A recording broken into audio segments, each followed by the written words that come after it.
are a fair amount of villainous houses in Westeros, houses that are hated by other houses or by readers, I should say. House Frey is near to or at the top of that list. They are the main party responsible for the most infamous event in all the story so far, the Red Wedding. They are simultaneously numerous, insular, and prone to infighting. Lord Walder is like a mafia boss running a huge family, literally, that he intimidates into working together. But despite that, they fight each other as much as they fight other houses. A common descriptor of House Frey is that they are upstarts. They are new blood, rich but uncouth. They're frequently disrespected despite their wealth and power because of this new status that they have. It's like they're members of the country club, but few of the other members actually want to be seen golfing with them. And when they do, it's because they were paid, right? There was some sort of arrangement, not that they're bribing them to golf with them, but because they've come to some arrangement, some sort of deal. Basically, the money is flowing one way. Think how Roose Bolton chose to marry the heaviest Frey girl because Walder offered a dowry in silver that matched her weight. Dowries aren't common, but that story is, and it serves to show us that the Freys are buying their way into high society. They haven't been accepted yet, or maybe ever, and it is expensive, but they can afford it. This is an overarching undercurrent of House Frey. They've been trying to fit in since they were first founded, which was only, quote, only 600 years ago, which by Westerosi noble standards isn't that long. Of course, in real life, that's extremely long, but hey, cultures work differently there. There's nothing they can do to fast forward that, right? The years just have to tick away. But they sure have tried to fast forward that. They've done a lot of different things to move up, and it's had mixed results. A pattern we'll go over today is how the Freys have repeatedly tried to climb the power ladder by cozying up to new regimes, new potential kings or power blocks, and usually failing. Robb Stark wasn't the only example. That historical trend for House Frey is very prominent because of the Robb Stark example. They're willing to join the new kingdom of the North and Rivers, but only if a Frey is queen. In other words, they're willing to take the risk, but it has to be worth the payoff. In his efforts to win respect for his house, Lord Walder's pride may have had the opposite impact that he's aiming for. There may not be a single house that's more despised in world. There's a few that we could throw out there as examples, but they probably aren't as powerful. Certainly in the fandom, they own a special place in the disliked category. That in itself is a feat, though, by George R. Martin. He's written a lot of characters that we love to hate. This is some of his best work in that regard. It's almost an entire family. And I say almost because there's a few Freys who are decent people or likable, and there's plenty more that we just don't know. We can't just assume the 40-plus unknown Freys are all terrible, although I would guess that a large percentage of them are. And the ones that we do see, even though there's so many of them, they're pretty well fleshed out, right? Again, the ones we've seen, there's too many. Some haven't even been on screen yet, or may never be. And for them to stand out so much as hated and hateful amidst so many other choices is a testament to George's skills and a powerful statement on the importance of House Frey in Westeros in A Song of Ice and Fire, and most certainly more stories to come. And that is a statement itself. Lots of Freys are hated by other houses thanks to the actions of Lord Walder and his most prominent sons, but there are so many relatively or completely innocent ones, and then when we're talking about them today, that's going to be difficult. It's going to be a tough subject because we find a lot of that gray here. George is coloring his stories with that color quite often. Some of these Freys do deserve a harsh fate, but others might get it without deserving it, and that's how George rolls, right? Even the bad guys, even punishing the bad guys sometimes has collateral damage. And that's because they're powerful, prominent, and wealthy. It's not easy to do anything to them, but they are perhaps spreading themselves too thin while gaining even more hatred. Perhaps George made so many Freys just so he could turn it up to 11 by killing every last one of them. Maybe. All that and more on this episode of History of Westeros podcast. Hello and welcome. A huge house like this, deserves a lengthy intro, so I gave you that just now. We are here every Monday. Monday? Why did I say Monday? We're here every Sunday, and not even every Sunday, most Sundays at 3 p.m. Eastern on YouTube, live streaming. After the fact, you can catch the episode as an edited video up on Spotify or as a edited podcast up on anywhere you find podcasts. You can also listen ad-free if you join us on Patreon, patreon.com/History of Westeros. Big shout out to Nina. Lots of help from her in this one. In particular, several years ago, she drew up a full Frey succession chart. It's really long, as you might guess, and I mean, she put the entire order through. So stay tuned, because at the end of this episode, we're gonna go through that a little bit, and it's just amusing how big it is and where some of the characters fall in the succession.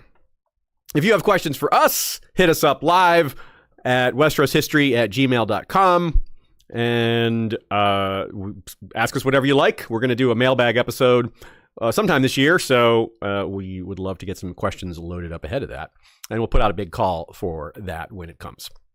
At the end of this episode, I'll mention some other ones that relate to this one, of course, as I always do, because you can stay immersed that way, and I'll also give the answer to this trivia question. This one's for you Beavis and Butthead fans out there. The word bunghole appears 4 times in A Song of Ice and Fire. Yes, can you believe it? 4 whole times, said by 4 different characters. Yes, 4 whole times, said by 4 different characters. Lord Walder is the second one to use it. Name one of the other 3 characters to say the word bunghole in A Song of Ice and Fire. Yes, 3 other characters. So it's really, you could get up to 3 correct answers here. But none of them ask for TP. None of them ask for TP. It's true. Not one. Toilet paper doesn't exist in Westeros. What a horrible thing. Can you believe it? Yes, you can believe it.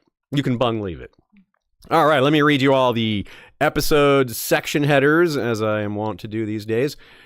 We have our founding in history, then neighbors. Ooh, before that, we have first mention, of course. We always have the first mention. We have reign of the Storm Kings. We have under the Ironborn. We have Freys and royalty. We have under the Dragons, which has a bunch of subsections. Aegon's conquest, under Aenys and Maegor, under Jaehaerys and Alysanne, Dance of the Dragons era, under Daeron II, under Aerys I, and then later reigns. Then we move on to House Frey in A Song of Ice and Fire. And that's parsed by book. We have a Game of Thrones, a Clash of Kings, a Storm of Swords, a Feast for Crows, a Dance of Dragons. You know the book names. Then we'll have our quote of the week. Then we'll have Outlook and Succession, where we toss around a few theories, some ideas of what might be in store for House Frey in the future. And then our outro, and that'll be it. Let's get to it. Now, in the beginning, I say all that and more, all that and more in this episode.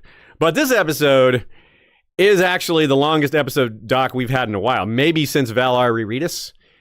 It's 29 pages, this document that I'm reading from today.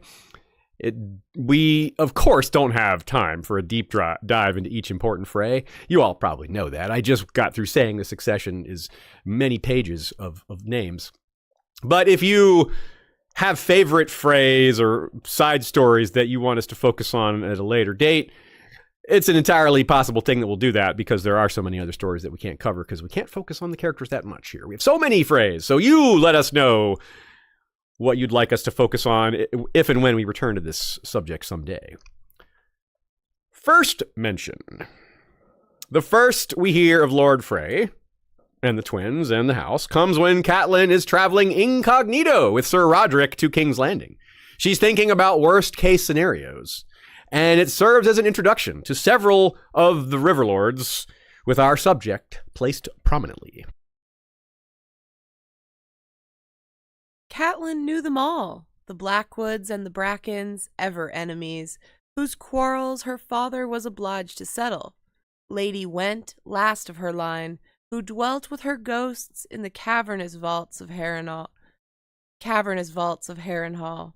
Irascible Lord Frey, who had outlived 7 wives and filled his twin castles with children, grandchildren, and great-grandchildren, and bastards and grandbastards as well. All of them were bannermen to the Tullys, their swords sworn to the service of Riverrun. Catelyn wondered if that would be enough, if it came to war. Her father was the staunchest man who'd ever lived, and she had no doubt that he would call his banners, but would the banners come. The Darys and Rygers and Mootons had sworn oaths to Riverrun as well, yet they had fought with Rhaegar Targaryen on the Trident, while Lord Frey had arrived with his levies well after the battle was over, leaving some doubt as to which army he had planned to join. Theirs, he had assured the victors solemnly in the aftermath, but ever after, her father had called him the late Lord Frey. Something that actually didn't occur to me while we were writing this episode is Lord Frey showed up in person at that spot. He would have been like 78 or something because he's 92 spry now. 78. Yeah. He was spry and making babies still. He was still making babies. You're not wrong. So I guess if he can make babies, he can, go out on campaign. It's not that far away, the Trident from the Frey or from the twins. So yeah.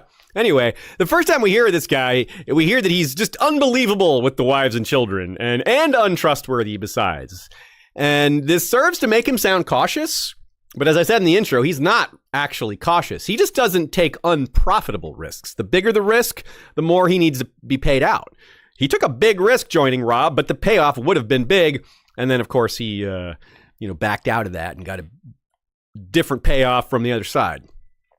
I also want to throw out this early mention of Catelyn and Robb discussing his plan and Lord Walder because it's pretty important. It's a pretty early quote. It's not the first or second, but it's pretty close. We hear of House Frey also before they meet him when he's explaining his plan to his mother, Robb is, the plan to split his army, to trick the Lannisters and break the siege of Riverrun. Let's hear it. Quote, "There's no crossing on the Green Fork above the Ruby Ford where Robert won his crown. Not until the twins, all the way up here, and Lord Frey controls that bridge. He's your father's bannerman, isn't that so?" The late Lord Frey, Catelyn thought. He is, she admitted, but my father has never trusted him, nor should you. "I won't," Robb promised. Whoops. He didn't actually. It's not so simple as Robb did trust him. He kind of did, but we're not here to talk about the Red Wedding in detail. It's just one of the most important events. But you knew it was foreshadowed early on. This is really early on. To be fair, this doesn't foreshadow anything specific. It just foreshadows betrayal at some point, or at least suggests the possibility. It does tell the reader, and Robb, not to trust this man. But what ends up happening is he doesn't trust Walder, but he just has to make concessions to pride to win the man back over. But that turned out to be bait. But also because of a manpower shortage and Edmure's planning, but more on that later. Let's start with where it started. Before the twins became one of the most impregnable castles in the realm, ruled by one of the most irascible and certainly most progenitous. What's the word for having lots of children? Anyway, this next section is founding and history. Here's a basic description from The World of Ice and Fire. Quote, They had risen to prominence some 600 years ago, their line originating from a petty lord who raised a rickety wooden bridge across the narrowest part of the Green Fork. But as their wealth and influence grew, so did the crossing, and soon the castle grew from a single tower that overlooked the bridge to two formidable towers that bracketed the river between them.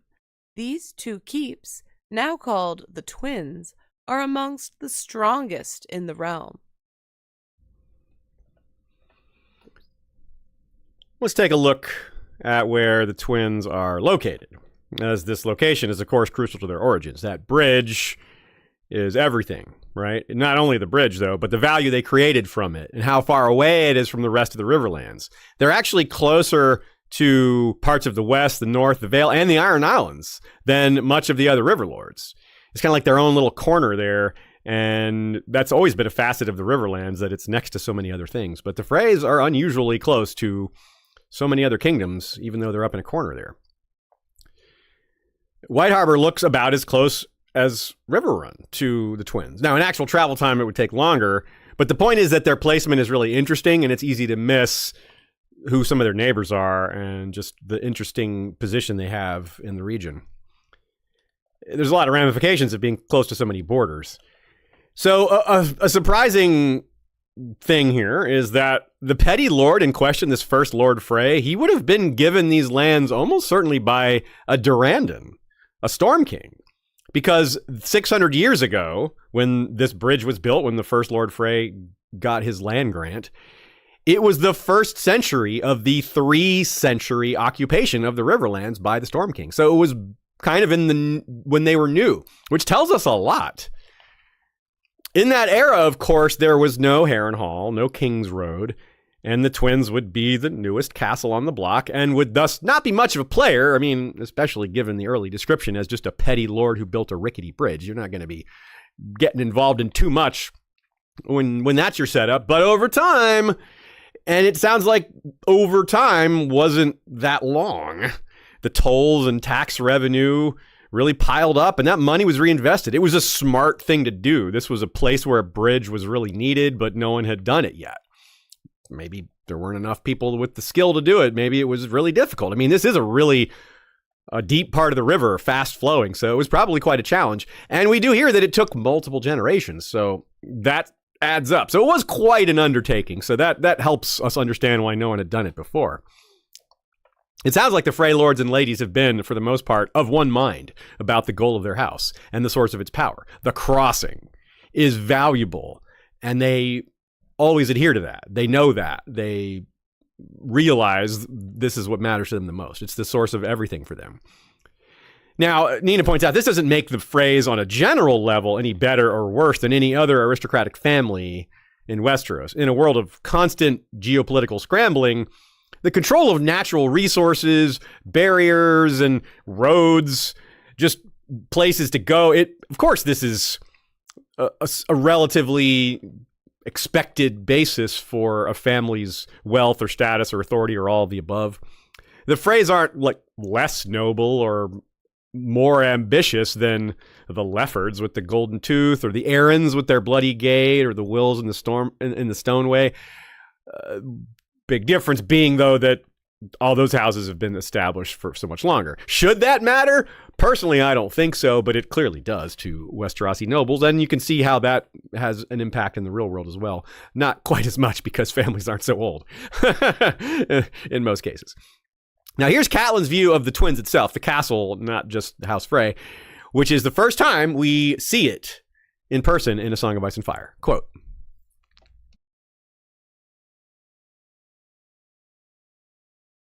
"The Green Fork ran swift and deep here, but the Freys had spanned it many centuries past and grown rich off the coin men paid them to cross. Their bridge was a massive arch of smooth gray rock, wide enough for 2 wagons to pass abreast. The water tower rose from the center of the span, commanding both road and river with its arrow slits, murder holes, and portcullises. It had taken the Freys 3 generations to complete their bridge. When they were done, they'd thrown up stout timber keeps on either bank, so no one might cross without their leave. The timber had long since given way to stone. The twins, 2 squat, ugly, formidable castles, identical in every respect, with the bridge arching between, had guarded the crossing for centuries. High curtain walls, deep moats, and heavy oak and iron gates protected the approaches. The bridge footings rose from within stout inner keeps. There was a barbican and portcullis on either bank, and the water tower defended the span itself." Quite a description. It's really formidable, really well designed, really intelligently made in terms of accomplishing its purpose.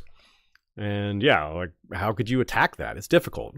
If it weren't for our experience with House Frey and A Song of Ice and Fire, like everything we already know about them, our prejudgment, it would be a lot easier to look at this story positively. Enterprising person builds bridge, improves the trade and prosperity of the region, increases connectivity between communities, tames nature. This is good.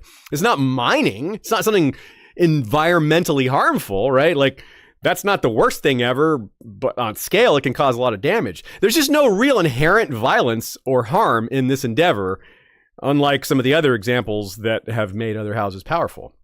It's one of the most basic things that almost every citizen of every nation in the real world has ever felt about their government. When your government spends money on bridges or infrastructure, you generally are okay with that. That's like one of the good things. It's one of the best things you could spend money on, right, as tax revenue. But by that same token, a government that builds a bridge or a highway can turn around and charge exorbitant fees, right? That can turn a good thing into a bad thing pretty quickly. I've seen in my own lifetime a toll booth installed here in Atlanta that was made to pay for a highway. And it was actually taken down after those millions were collected over the years. It was surprising. You would actually expect them to leave it there and continue racking up the revenue. I shan't pretend like this is super common, but it would be even less common if the roads were privately owned, which is exactly what we're dealing with here. This is like a big highway owned by one family, and they can charge whatever they want, whenever they want. They can charge based on your ability to pay. They can charge based on their whims. Change in such cases can only come at the whims of the owners, which is almost always driven by the bottom line. It's not quite the same with governments, right? It's a little different. Again, though, the Freys aren't uniquely bad. This is a negative element to them, but it's not a uniquely negative thing. Lady Weber and Sir Eustace fight over the Chequy water. Wyman Manderley wants to dam the White Knife and petitions Robb for that. There's plenty of examples that are somewhat similar. So the Freys definitely aren't unique that way. It's just something about this is a lot more transferable to the real world because tolls and bridges, we have those now, right? We don't really have people fighting over river rights. Isn't really like governments do that, maybe some what do you call them, arrangements between communities, things like that, but it's not very common. You certainly don't have castles making these arguments or houses, right? So it's kind of unique, even with the other examples being somewhat similar. That's definitely what we're dealing with in the case of the Freys. They've got money by collecting tolls. They have to be tough about it too, right? Because if you're collecting all this money, there's people who are going to be like, no, I refuse to pay. Early on, they may have had to just let some people cross because they couldn't say no. Like, let's say the Lord of Casterly Rock shows up and he's like, you want me to pay how much? I'm not doing that. Are you going to try to stop me? If it was in the first, say, 50 to 100 years of the twins existing, then they'd probably just like, okay, dude, you can pay, you can pass. And they might just remember that and charge them double next time. But early on, they might have had to just, okay, you're too strong for us. Go ahead, you can pass for free. Now, I'm not saying that's what the Lord of Casterly Rock would automatically do. He might pay because he's the Lord of Casterly Rock. He's rich as hell, and he wants to demonstrate that. He doesn't want to seem cheap, right? Who knows? It just depends on the personality. But now, all that's gone. Now it's literally their way or the highway or the long way in this case. All those positive ideals fulfilled by building a bridge are sacrificed for one human shortcoming, greed. And that greed is ensured by the only power that can ensure it in Westeros, martial power. They have lots of soldiers. The Freys are very equipped. They have spend a lot of that tax revenue, a lot of that toll revenue on soldiers. Nina says it's also, no pun intended. I disagree. I intended the pun. She may not intend the pun, but I do. A two-way street, she says. The Freys can only act insofar as they know they have the backing of a powerful overlord. Their bridge is a powerful bargaining chip, but it doesn't completely isolate them from the geopolitics of the Riverlands or Westeros generally. Yeah, like if everyone ganged up on them, or the king ordered them to make changes, they might have to. They, either risk that or losing their charter or land forever. Still, I want to return to the point I made at the beginning in the intro that this is a lot like Mafia. Like the way Walder runs his family and the way they run the bridge and the twins in general. And I think that's part of why he wrote the house this way, George. He wrote them like a large family, like a Mafia family, and Lord Walder like a godfather. They, like real mafias, they take the proceeds from their initial money-making ventures and invest in new ones. The area around the twins is fertile. It's full of farms. But if it had always been that way, then there would have been a lord ruling the region before. There's no way a fertile, useful region had no lord in it for thousands of years, right? That just doesn't really make much sense, does it? Especially in an area where there's so many people and stuff happening. So it's very likely the Freys are responsible for developing land that wasn't developed into something fertile and prosperous. It didn't start that way. And that, in turn, would see another significant increase in population and trade, and thus more tax revenue from their peasants and merchants and more people crossing the bridge. Unlike most of the river lords who are steeped in ancient history and in many cases ties to the old gods, and maybe even some other supernatural arenas here and there, not the Freys, right? Many houses in the Riverlands either had their heart tree chopped down or did it themselves. The Freys just never had one in the first place. They're way past that era. So that also is maybe part of the reason why they're a little separate, why they're a little looked down on. They just don't, their history is different. They don't have that connection to the region in a way that a lot of the ancient houses do. And that's also another thing unique about them, is that they grew over time. There's a few similar examples out there, but most castles are built in what is mostly their final form, or at least something substantial. Very few castles of Westeros started out as a wooden keep and eventually became multiple stone keeps and a third tower added on and all the other stuff. That's unusual. Winterfell was added to over the years, but it started big. Casterly Rock, sure, okay, they add tunnels here and there, but the main stuff has been done for a long time. One example, I suppose, is the Aegon fort, but that was just torn down entirely and the Red Keep started from scratch. That wasn't an improved building. It was just, let's do away with this and start over. So there's not many examples that I could really come up with at all that are similar in terms of improving a existing structure. Like Storm's End is another one, but it just kept getting destroyed and rebuilt. That's not the same as improving it gradually. So it was basic and grew into something larger as their means grew along with it. Now, surely some of the nearby lords saw what was happening. They could see what the Freys were doing. They could understand, perceive that over time, this was going to become a very powerful neighbor. That income they're earning from that bridge is significant. It doesn't take a genius to figure that out. In fact, it's very basic, very simple. The revenue that would flow forever, like the Green Fork itself, is like they're just going to keep collecting those tolls, and it's just going to keep stacking up, and they're just going to keep getting richer and richer. And there's physical evidence. The money, you can assume the money's coming in, and then you see the castle improve, and the stone towers go up, and the wood be swapped out, and all that. So it's absolute proof that their income is substantial. And of course, as I said, it's not just the castle, but their army and their influence. So let's consider their neighbors. Their sworn vassals are House Hay, House Charlton, and House Arrynford. Charlton is the most interesting of those three because they predate House Frey. So at some point in House Frey's ascension, they dominated House Charlton, whereas they started off lesser. That may have been after Aegon's conquest. Maybe Aegon rearranged a few things after, Harren the Black was defeated. But it may have happened earlier under the Storm Kings. And there's a lot of potential there because if they were actual Stormlanders themselves, if they were a lord brought over from the Stormlands by the Durandons, then they would want to have loyal vassals installed, and bringing in someone that's loyal to you because you gave them a lordship is a lot different than trying to win over the Darys or the Mallisters or all these other houses that have been established for thousands of years and have their loyalties are pretty set already. Now, we know pretty well that the Freys don't get along with the Crannogmen, and that probably has been the case since the beginning. The Freys are much newer to the area. It could be that the first Lord Frey kind of colonized an area that was lived in by Crannogmen. Just guessing, though. I'm not really sure. They certainly would have viewed the growing power of House Frey as a negative development, no matter what. And it's also possible that they tried to expand into places where the Crannogmen really already held sway, and there may have been some fighting or some bad blood, or both. And for these frontiers, these borders are not exactly well established, especially in a swampy area like the Neck that is just hard to define in the first place. But it certainly would have made the Crannogmen nervous and not at all pleased with this development.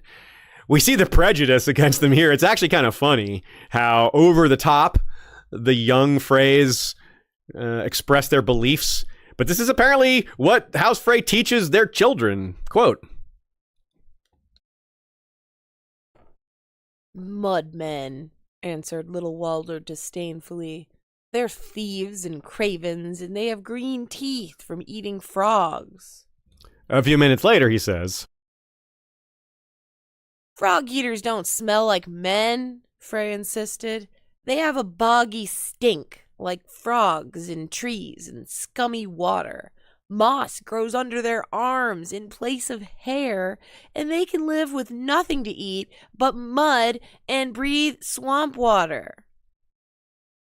I don't think so. I don't think so, Walder. This might be better seen as like a boogeyman type story, the kind of story they tell their kids when they're young, and when you're older, they don't actually expect you to believe that. You know, I'm not sure, but it's certainly over the top. And like I said, kind of funny. To the east of the twins, there's very little other than the King's Road, which we'll speak of in a moment. And of course, reminder, it wasn't there when the twins were founded. To the west is Seaguard, which is, of course, the first line of defense against the Ironborn. They've been there a long time. To the south is the ruins of Old Stones. Old Stones and the twins never coexisted. Old Stones was long a ruin before the twins was built. So ultimately, the sentiment from many of their neighbors amounts to denigrating comments like upstarts and toll collectors. They believe toll collecting, this kind of endeavor, to be beneath the nobility, even though a lot of them do it in a different way. You know, they still collect money. It's like, oh, taxing, that's so much more noble than collecting tolls. Yeah. But still, you know, the nobles have their peculiar beliefs. They think that such things is a business of the merchant class. Perhaps this is why we don't see more fortified bridges in Westeros. I mean, Nina did point out, and I agree with her, that there's plenty of other houses that just make their bank off of controlling a certain area, but there's not many that have bridges. There's Bitter Bridge and a few others, but that's not a fortified bridge. That's just a bridge, right? So this is different. This is kind of unique. But still, the point is, build a fortified bridge and charge lots of taxes, and you get shunned at the parties of the rich people. So it's kind of what Nina calls the inherently unwinnable politics of the Westerosi aristocracy. To be in trade of any sort is to be inherently less than by the aristocracy, no matter how rich it makes you. It's like you have to get wealthy in a very specific way for them not to look down on you. Your house has to be old enough. You have to collect your money in very specific ways. You have to behave certain ways. It's just very strange and inconsistent and blah. It's meh.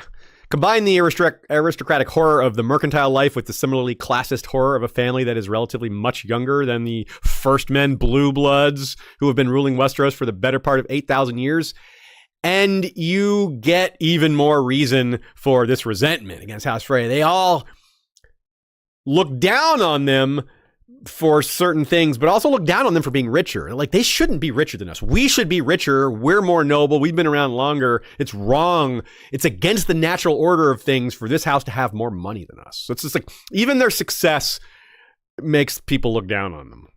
And it's wild how this gets translated into other places. Even like Dunk, who is a hedge knight, looks down on them because other people do. It's like that. It's like the trickle down effect of of hatred or of shame or resentment or whatever you want to call it. Just ridiculous. Just these beliefs get passed down and they have no look at me defending the Freys. Let's move on. Reign of the Storm Kings. Given that the Durandons ruled the region when the House Frey was founded, again, we're working on the assumption that that particular Durandon who conquered the Riverlands was the one who granted him, the first Lord Frey, these lands. Now, that could have come a little later, but that's a safe assumption, or at least a reasonable guess. And it might have been like a request, like an upstanding, ambitious visionary who's like, sire, grant me this land and a small amount of gold, and I will turn this gold into lots more gold, and you'll get tax revenue out of it. You give me this investment, and it's going to pay off big time. He may have been convincing, charismatic, made a good case. Maybe he had some experience already. Again, we talked about the bridge building isn't like such a big thing in Westeros, so he might have had some special experience that he gained, maybe overseas. Maybe that's what got him the land grant in the first place, his ability as an architect or an engineer, terms that obviously don't exist in Westeros, but we can use them to approximate what's happening.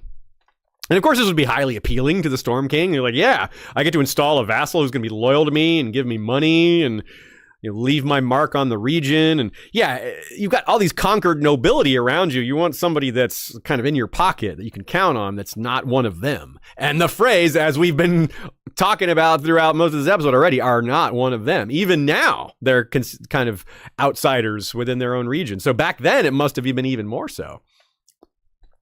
Now, remember, too, that it wasn't the kingdom of the Stormlands and the rivers. No, it was just the Stormlands is much bigger now. We just conquered it all and added it to the Stormlands. It was not like when Robb said, this is the kingdom of the North and rivers, or back when the various kingdoms of the Riverlands were kingdom of the hills and rivers, or kingdom of the rivers and this or that. Yeah, no, this is the Stormlands version was just the Stormlands is a lot larger now. The neck would have been kind of the border there, and again, a kind of undefined border, but that's like potentially 1,000 or more miles away from Storm's End. That's really far to manage, so you can kind of understand why they weren't able to hold it, though they did hold it for quite a while. 300 years is pretty substantial. They also would want to consider keeping a barrier between the North and the Riverlands. If you're the Storm King, you might consider that the Riverlands is still steeped in old gods worship. And of course, the North is the biggest hotbed of such.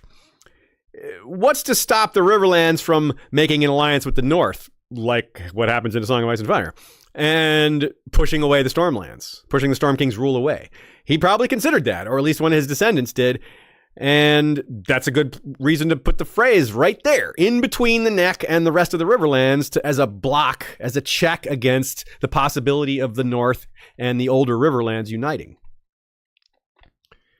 So yeah, we said it's hard for the Stormlands to hold the Riverlands, and it was. It's not just like theoretical. There were rebellions almost every generation or so for 300 years. So, yeah, it was difficult. There was lots of sending troops there, lots of difficulties.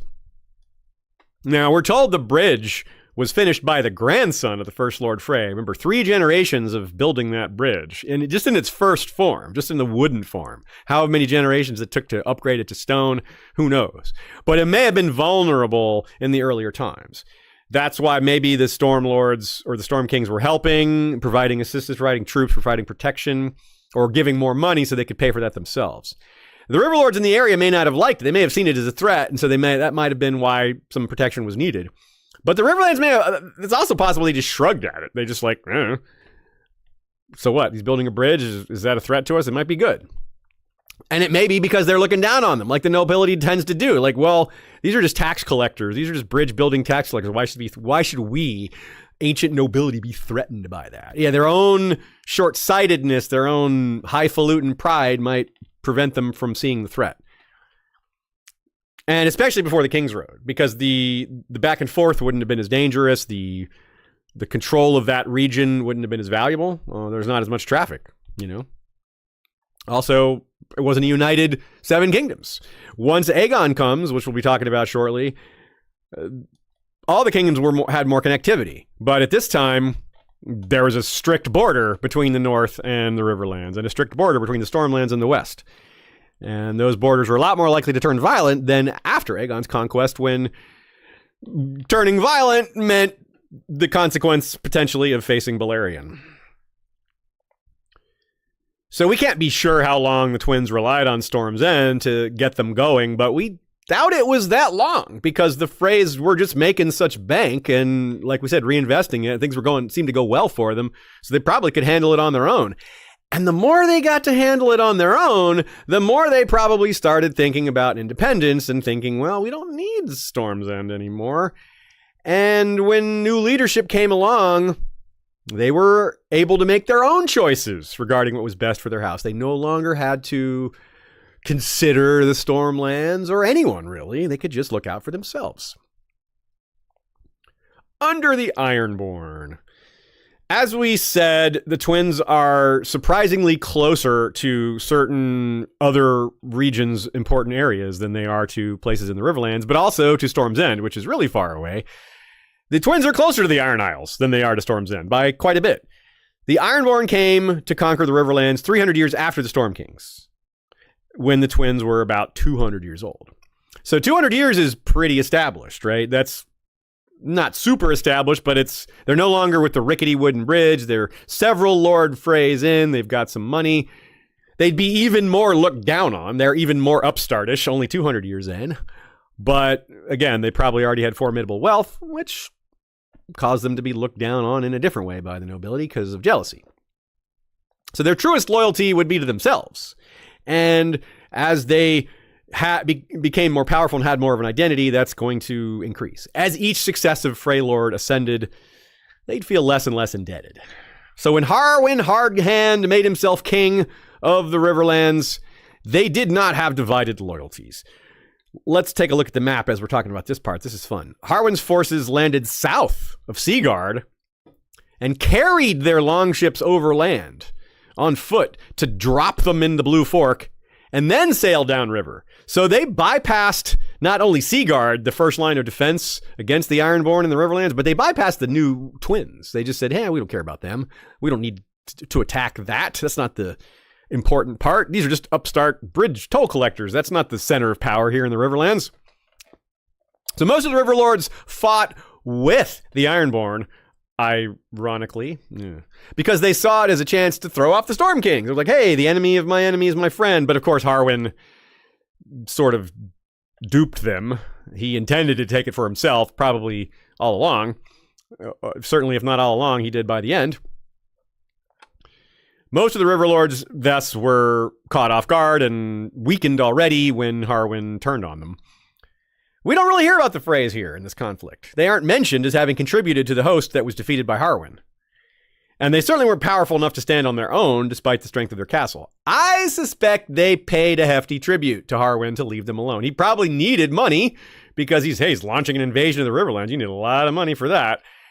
And it probably worked, especially if it came with a pledge to continue those payments. He's like, hey, we're a constant source of revenue. Don't mess with us. You win. We'll send the taxes to you. No reason to come for us, man. It probably worked, right? Harwin was said to have ruled from the saddle because, like the Storm Kings, the Riverlands he found it hard to keep them in line. They were constantly rising up, and he was vicious and ruthless, and it still wasn't enough. They still fought back. But presumably the twins kept sending revenue, and that would have kept them from getting targeted by Harwin. He would have just ignored them. He would have said, okay, well, they're not a problem. They're sending me money. I don't need to go punish them. But it is possible he would have had to do something. Maybe they tried to hold out, but they might have been wise enough to realize that the Ironborn are a different animal in terms of stopping them, because they could actually sail longships down the Green Fork and maybe mount an entirely different type of assault than just from land. I'm not sure about that, but it's an interesting question. So with these few examples in the book so far, let's talk about the pattern that's happened under the Freys for many hundreds of years, basically since their existence, which is their pattern of trying to get in good with the royalty, maybe as a means of moving past the noble prejudice that they face. Like, well, if we can just ascend even farther, they won't be able to laugh at us as much. It's nothing like getting back at someone for looking down on you than getting above them and looking down on them in turn. And that's like a Frey vibe that we should get. They're so tired of being laughed at and looked down on, and they use that as motivation to to switch the table, turn the tables, and hey, now we're looking down on you. Who's the upstart now? That kind of thing. So of course, they couldn't have cozied up to the Storm Kings, even if the Storm Kings installed them, because the Storm Kings were established thousands of years prior. They already had connections with so many other ancient nobles that go back so far. It's really hard to break into that club. This is an Andal kingdom conquering another Andal kingdom. 7 worshippers conquering 7 worshippers. There's marriages between the Storm Kings and, say, the Conningtons and other houses in the Stormlands that go back thousands of years. Like, you just can't compete with that as new blood. So there's no way for a Frey-Durrandon marriage to really happen. But the Freys might have taken their shot at offering the Ironborn kings some marriages. Right? It's a bit of a chintzy game to play with the Ironborn, though, because if they don't follow the same marriage laws as the rest of the Seven Kingdoms. They have a penchant for taking wives and relegating them to lesser status. That doesn't mean a Frey Lord wouldn't be willing to do that, though. I mean, plenty of Frey Lords, Walder Frey included, is the best example of just treating his daughters like resources, not people. Which, again, very common in Westeros, not something unique to Walder Frey. But it's an interesting consideration. Maybe the Freys offered some marriage alliances to House Horror, thinking that, hey, this is the way the wind is blowing. We're already not that established as river lords. The other river lords already look down on us. This won't hurt our status. If somebody like especially the Mallisters, tried to marry into the Ironborn, it would be shocking and would ruin their reputation perhaps forever. But the Freys are already looked down upon. Their reputation's already bad. So they can, within that, they have a little more room to move around. Now, again, there's no proof or evidence that this happened. It's just a reasonable possibility. Nina tends to doubt it just because of for the same reason I suggested that the religious differences are perhaps too large. You know, the wives would be just as likely to be considered enslaved. And I don't know that he would want to do it either. He's a conqueror. He doesn't want to legitimize his conquest with marriages. He wants to legitimize it with further violence. That's really more the Ironborn way. So, yeah, there's some arguments against it. But it's possible. It's possible. Another scenario I'm fond of is the idea that they cozied up to the invaders even more than was necessary for self-preservation. Right? If it's so important. Like, just like Lord Walder in the A Song of Ice and Fire timeline and his father before him, they just try to attach themselves to royalty. It's just such a common thread here. Obviously, Robb Stark. That's one of the first ones that we learn about, even though chronologically it's the last one. We are introduced to them as a man of extreme caution. The late Lord Frey, right? But again, he joined right away once the issue of Queen Frey, when that was put on the table, he's all for it, right? He's willing to take all kinds of risks for that. They would have been the Riverlands, the Frey Queen would have been like the Riverlands half representative of the new kingdom of Northern Rivers, like the poster child for this new regime. Then, of course, they switched to the Lannisters, but, you know, you can't get in with the Lannisters. You can't marry that high into the Lannister families under these circumstances. They got, Joy. They got not Joy. Joy married the Westerlings, but they haven't gotten their Lannister bride yet, or their Lannister marriage yet, but it's going to happen. It's on the schedule, and more on that later. It's basically our building up to the possibility of the Red Wedding 2.0. I guess they got their male Lannister wedding. Lancel. True. Well, that hasn't actually happened yet either. But you're right. They arranged that. Yeah, you're totally right. Lancel. They want some other. They want some other Lannisters. They want the Davin Lannister marriage. That's the big one. That's the big setup. But you're right. It's not the only one. That's a good call.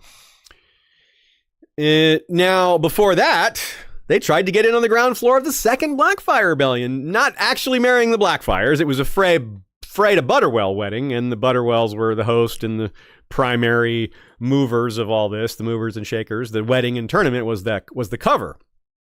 Not that this got remotely close to succeeding, but had Daemon II become king, the Freys would have been like small council, other rewards on top of that, money, new lands. Like, they would have been definitely ground floor investors in the new regime and would have gotten paid hugely had that come to pass.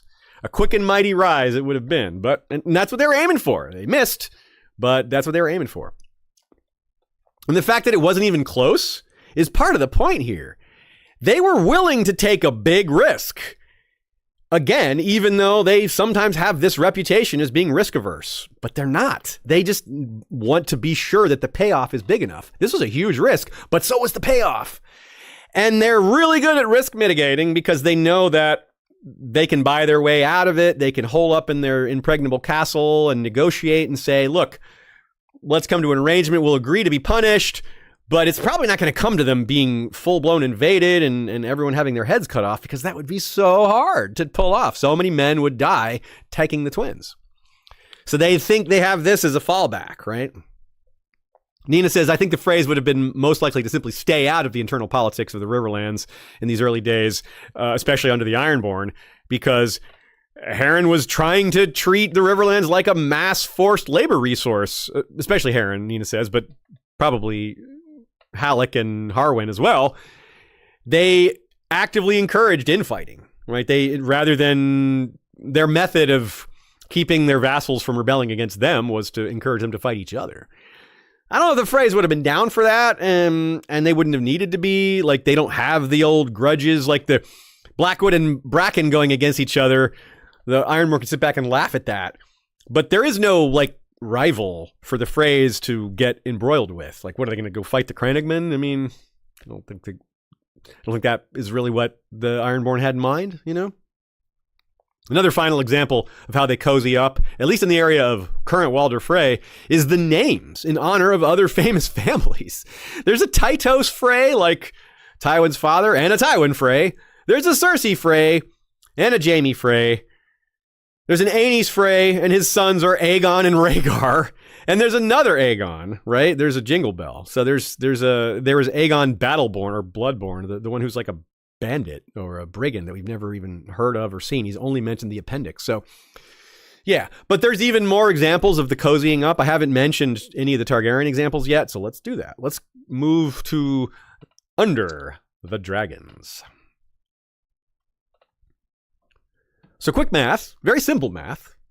It's roughly the year 300 now as things stand in A Song of Ice and Fire, and it was 600 years ago when House Frey was founded, or at least when they became historically relevant. So 300 years prior to Aegon's landing and 300 years after. So there's half of the time Frey has existed was before the conquest and half of the time they've existed after. But of course, we know far more about the after. It's just a more documented period. It's more recent, etc. So the Freys were big enough players by the conquest to start to be mentioned frequently. They pop up a lot in the World of Ice and Fire and in Fire and Blood a bit. So let's play in the historical sandbox for a bit, shall we? Aegon's conquest. Though the late Lord Frey is a standout example of this concept, it's very common for noble houses to wait to see who's winning before joining. But sometimes it's easy to tell before things really get going, right? When the Tullys and nearly every other Riverlands house turns on the Hoare dynasty, it's an easy choice. It's not hard to see, well, let's see what happens. It's like, no, it's everyone is joining. We should join too. You don't want to be the one house left out. If you're trying to get accepted by the other Riverlords, it'd be a bad time to sit out. Everyone hated Harren the Black. You got to get in on that. And there's the Balerion factor. You don't want to be against that either. So this was pretty easy. There's nothing to be gained by staying loyal to Harren. As far as we could tell, he wasn't rewarding his vassals. You know, he was just expecting it. So yeah, really no payoff there. And again, new regime, opportunity to cozy up to the Aegon and the Targaryens, the sisters and all that. That's a new ground floor situation to maybe get in on. It didn't work, though. Ultimately, the Freys didn't make much headway under Aegon. Not Aegon, but later they made some progress, just not under the Conqueror. And they knew that. They must have understood that it's still the dawn of a new era. We've got an entirely new system. The Iron Throne united the entire kingdom. There's going to be other opportunities. There's going to be more Targaryens. We'll take our shot later. Here's a quote about House Tully's relative strength compared to the rest of the big names in the Riverlands, and it's a little bit surprising. Quote. House Tully was unique amongst the great houses of Westeros. Aegon the Conqueror had made them the lords paramount of the Trident, yet in many ways they continued to be overshadowed by many of their own bannermen. The Brackens, the Blackwoods, and the Vances all ruled wider domains and could field much larger armies, as could the upstart Freys of the twins. Let that sink in for a second. Even the history books are shading the Freys for being upstarts. Like, the Maesters are doing it too? Like, you want to see what I mean about the trickle-down effect? Like, people, they just can't help themselves. Like, all the other nobility look down on them, so we should too. It's weird, but it's very human. It registers as something that people do, right?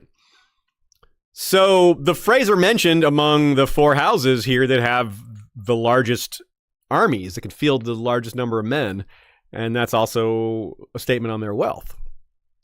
Rivermen are said to have made up a bulk of Aegon's army at the Field of Fire. which means it's very likely that a bulk of that Riverman contingent were Freys, because the Freys are something like, in current times, well, we'll say before the war started, and when it was a time of peace, the Freys were something like 20 to 25% of the entire Riverlands forces. So back then, it may not have been quite so large, but it clearly was already among the top 4 or 5 in terms of size. So they were pretty big even then. And if anything, they would have gotten larger by now, not smaller. Maybe they're roughly the same size, but I don't think they're smaller. So while Lord Walder's pride is enormous, yeah, he's not wrong that other houses look down on them. And historians and Sir Duncan the Tall, and he's not wrong. He's completely right about that. So these Frey men who fought at the Field of Fire, they would return home with these great stories, or horror stories, mostly good stories, because since they were on the winning side, of Balerion and Meraxes and Vhagar, of a victory of a type never seen before or again, right? So the Freys were included in that, and you wonder, maybe there's some artwork, some homages to the Freys who fought in that famous battle. They would want to associate themselves with such an important event in history, given their desire to place themselves in the pantheon of Westerosi nobility and not be seen as upstarts. Like, hey, look, we were there at the Field of Fire. That's an important event, That's a big deal for them. They can't say they were at the signing of the pact, or fought in the Long Night, or, many of these other long ago events that would be a point of pride, but they were in this one, and that's a big one. The unification of Westeros into a single polity was most likely a good thing for most people, for nobles and commoners alike. Surely there's definitely examples such as people who died during the unification of it because of it. But as a whole, the populace of Westeros benefited from additional peace, cross-kingdom trade, all that sort of thing, which for the Freys, if wartime, they can profit off of wartime if people need to pay them to cross the bridge, like we see in the Song of Ice and Fire. But generally speaking, it's probably better for them in peacetime, because there's just a lot more people are going to be going back and forth paying those tolls. During wartime, people are staying home. They're afraid to go out. You don't want to get your caravan absconded with by a traveling army that needs supplies. So they would very much have benefited from the unification of Westeros. People are doing longer trade routes. They're able to cross the borders.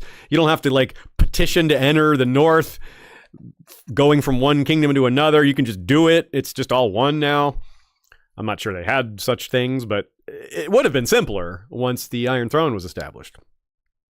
And for the first time ever, probably for the Freys, it would be a time of relative political stability. They had never sworn fealty to an actual native Riverlands overlord. They were independent, either sworn to the Storm Kings or to the Ironborn. And so once Aegon took over, they were actually sworn to another Riverlands house for the first time in their 300 years. So 300, half of their existence, they were not a vassal of another Riverlord's house, which is a pretty big deal. So they'd never been in that position before. And it speaks to, again, their separation, their difference, and why their values as a house, their cultural upbringing is just different. Not to mention the massive value gained by the new capital of the entire continent, King's Landing. That was built under Aegon and started to grow pretty quickly. Maybe at a speed the Freys would be familiar with, given how quickly their castle developed. So having the capital of the entire nation relatively close by, that's good for them too. So just lots of really good things for the Freys that came under the Iron Throne. Nina says it's interesting to speculate whether the Freys featured in early Targaryen cross-country matchmaking, given their strategic position on the Riverland's north border. It may have happened. We hear about a lot of those cross-border marriages arranged by Visenya and Rhaenys. There were examples given in Fire and Blood, and a few more in the World of Ice and Fire, if I recall correctly. The Freys weren't mentioned, but it was explicitly stated that there were a lot of these that were unmentioned. They just didn't want to list them all, So that's entirely possible. The Freys are important. There would be a compelling reason for the king and queens to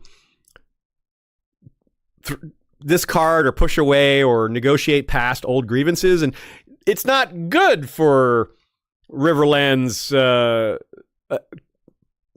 the Riverlands to have the Freys and other houses and like not liking each other. So they may have been some arrangements to try to get these houses to get along better, to be more of a unit, the Riverlands wasn't united under itself. So they're kind of reforming that grouping that they were after being conquered for so long. Under Aenys and Maegor, quite a lot happened in the Riverlands after Aegon's death. It was a hotbed of rebellion and discontent as Aenys proved to be a weak ruler. But we don't actually hear anything specific about the Freys being involved. Lots of things happened at Harrenhal. There was, Harren the Red running around. There was the invasion of King's Landing itself, the attack on the Red Keep. I'm not really sure what the Freys were doing then, but they may have just been holed up waiting for things to die down. Not much profit in getting involved in a lot of that stuff, right? They did march with Aegon the Uncrowned against Maegor. When Maegor obviously usurped the throne after Aenys' death from Aenys' son and daughter, Aegon and Rhaena. Rhaena was, of course, the elder, but the crown was expected to go to Aegon anyway.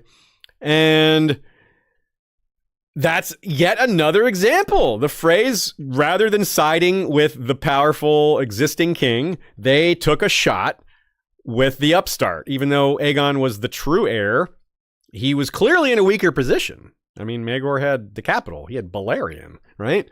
And he was a warrior king. He was already very formidable.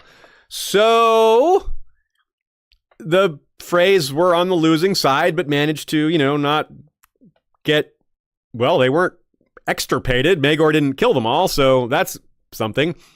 He did supposedly come down with a heavy hand on the rebels, though Visenya encouraged him to not go too far, which maybe isn't saying much. When Visenya is the voice of reason about brutality or extra violence, I don't know. The bar's not very high there. The Freys may have just done what they always do, though. They're like, hey, we can fall back on our great wealth and say, hey, we'll just send you lots of money, maybe some hostages, to make amends to Maegor and Visenya. And let's talk about that a little more, because a lot of houses are wealthy because they own valuable things like land and castles. But that doesn't mean you have a lot of cash, right? You have wealth and money aren't the same thing. Like, wealth is owning valuable things. It doesn't necessarily mean you have a lot of millions of dollars in the bank or lots of stocks you can sell quickly for money. Doesn't always work that way. So the Freys would always, though, have a lot of cash on hand. The Freys would be one of the few houses that could say, yeah, we always have cash on hand, because there's a constant supply of coins coming in from the toll collections, right? They would always have cash. Some houses even occasionally sell land when times get desperate. They're like, well, we can't make ends meet. Our castle's falling apart. We got to do this. We got to do that. They sell land. It's the one thing, it's the last resort. The Freys are much more likely to be sniffing around, like looking for opportunities to buy land from people who are desperate than to be the ones that are forced into selling. I just really can't imagine the Freys being in that position unless something massive changes. Under Jaehaerys and Alysanne, remember that George quote where he kind of wonders about Aragorn's tax policy? Well, let's talk about that a little bit here, but not Aragorn, of course. The King's Road. This would have also been really beneficial to House Frey. And of course, the King's Road was built under Jaehaerys and Alysanne. Any traffic coming south down the King's Road prior to, or before there was a road there, they had the option of staying to the left, coming down south and just heading towards, well, there was no King's Landing, but heading down that road that before it was the King's Road. But now you can do the peacetime version of what Robb did. Take the crossing and then head south to Riverrun.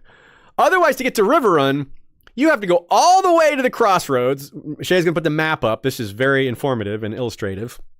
And then head west. It's extremely inefficient to come down from the north and go all the way to the crossroads and then go all the way west around and then back up north to Riverrun. If you can look at the map, if you're able to pull the screen up here, even just for a minute, you can see what I'm talking about. Or take a look at the map later. It's really inefficient. But if you just cross at the Twins, you can get to Riverrun in like a third of the time. It's way different. And the benefit doesn't end there, because this River Road, which is an extension of the King's Road, after Riverrun, the road goes all the way to Casterly Rock. and then Lannisport, and then Highgarden, and then Old Town. It's a great route for a merchant. A merchant could start at King's Landing, head all the way to White Harbor, and then turn around and head back down south. But instead of going back to King's Landing, they could cross at the Twins and then go Riverrun, Casterly Rock, Lannisport, Highgarden, Old Town, and then back to King's Landing. It's a super long journey, but nearly the entire trip is on the King's Road or one of its tributary roads. Thus, you would never have to leave the highly traveled, safer zones. It's an increase in safety, a reduction in travel time, which means more goods going back and forth, which means more tax revenue, toll collection for the Freys. So much about that. Fewer bandits, fewer spoilage of goods. Weather is less of a factor. Just pile up that tax revenue, y'all. This is all very good for them. They're very well positioned to capitalize on the prosperity brought by the Iron Throne.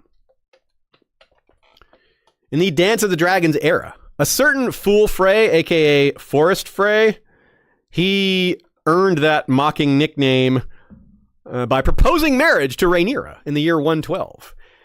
And you'd say, well, why is he Fool Frey? Isn't this kind of like Barristan the Bold type stuff? Why wasn't he like Forrest the Bold? I couldn't come up with something there. Forrest the Fast? I don't know. Well, because he was a younger son. He wasn't even in line to inherit the twins. It's like, is Rhaenyra really going to marry a second or third son of, a medium house that's kind of an upstart, besides being really young? So, yeah, anyway, that nickname didn't really stick, though, because he actually turned into a puissant knight. He became quite formidable. Now, if you're not entirely familiar what puissant knight means, King Arthur is described as a puissant knight. Lancelot as well. It just means you're really good at fighting, really good at the stuff that knights do. Puissant, if it's attached to a different, like a puissant king, that means you're a powerful king rather than a great fighter. Although it can mean both. Anyway, Forrest Frey, instead of Rhaenyra, since she turned him down, he married Sabbath of Viperin.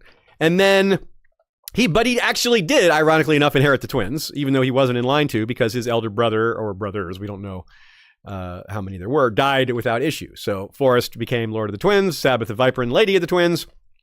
And even though Rhaenyra rejected him, he didn't take it personally. They supported Rhaenyra's side when the dance came. It's said that Sabbatha is sharp-featured and sharp-tongued and ruthless, and yeah, interesting. Interesting character for sure. Now, she greeted the Winter's Wolves as they passed south, a little bit like what we saw on the TV show, vaguely like that. Forrest Frey helped Daemon take Stonehenge, and he brought 200 knights and 600 infantry to the battle by the lakeshore, aka the Fish Feed, where he died too in the very bloody, very watery battle. So his young son with Sabbatha became Lord of the Crossing, but he was a young son, way too young to rule in his own right. So the ruthless, grasping, as we're told by the history, Lady Sabbatha took over, and she was quite competent, quite formidable. She seized Harrenhal when Aemond abandoned it, but that almost backfired literally on her because Aemond suddenly returned and torched a bunch of her soldiers. She managed to hide in a privy and avoid being killed, which was, you got to do what you got to do, right? She had even captured Alice Rivers at that point, but lost her during this incident. She did escape and make it back to the twins with her surviving men. Sabbatha was later joined by her father and brothers in forming a new host, which joined the Second Battle of Tumbleton. The full size of the army was 4,000, but we don't know how many of those were Freys and Viperins, but definitely a large number, you would think. Though several of the black leaders were killed, they lost less than 100 soldiers, and Lady Sabbatha was among the survivors. She also led her contingent at the Battle of the King's Road, aka the Muddy Mess, which was the final battle of the Dance of the Dragons, where the Stormlands army was defeated by the Riverlords and the Darklands, who switched sides and attacked the Stormlanders in the back. That helped a lot. She may be the only woman who has led Frey armies. She's definitely the only woman that we know of to lead Frey armies, but there's enough missing Frey history that it's entirely possible some other ruling Lady Freys have existed, though that doesn't mean they existed during times of war. So we just don't know. Now, Sabbatha also led her victorious army, along with the rest of the Riverlords, into King's Landing as victors, and they were greeted with cheers. The common folk, the people of King's Landing, were happy to see them. She never did remarry, but she probably had a relationship with Black Aly before Black Aly moved north. They probably stopped seeing each other at that point, but they had their time together, I suppose. She also was one of the few to hold widows' fairs, which was a very clever move. She held them at the Twins. There were widows' fairs held elsewhere. And the point of the widows' fairs, in case you don't remember, was to find new husbands for the many widowed river women. And a lot of those husbands were the northern veterans who came south with Roddy the Ruin. A lot of them not a lot of them survived, but enough of them survived. Not actually, it wasn't just the ones who came south with Roddy, but some of the ones who came south with Cregan, and they never got to fight at all for them. So some of them just stayed in the south and said, hey, I'll start a new life here in this nicer climate. Give me a wife who already has a household. Yeah, that's a pretty good result for dudes who marched south expecting to die. It's also an interesting way to show us how the old gods had a little bit of a resurgence there, because these are northerners moving in, and these are the men, so they're probably, in charge, dominating their households in a lot of cases. So a lot of Riverlands houses would restart their worship of the old gods. I don't mean houses, I mean, home, like individual homes, not noble houses. And that's interesting, I don't know what effect this had on the Freys, but it would, because they have no old connection to the old gods, but it's an interesting consideration there. That might make them more open to it, because even though they don't have the connection to it, it's like, yeah, sure, we'll do that. We don't care. But they might be strict about the seven in some cases. A couple of years after the war, 3 years after the war, we'll say, in the year 134, there was a succession crisis in the Vale, following the death of Lady Jane, the formerly known as the Maiden of the Vale. Robert Rowan, who was the son of the Hand of the King at the time, Thaddeus Rowan, was sent to lead an army to restore the king's peace. 600 Freys were sent by Lady Sabitha to join. Not entirely sure why, what their connection was here.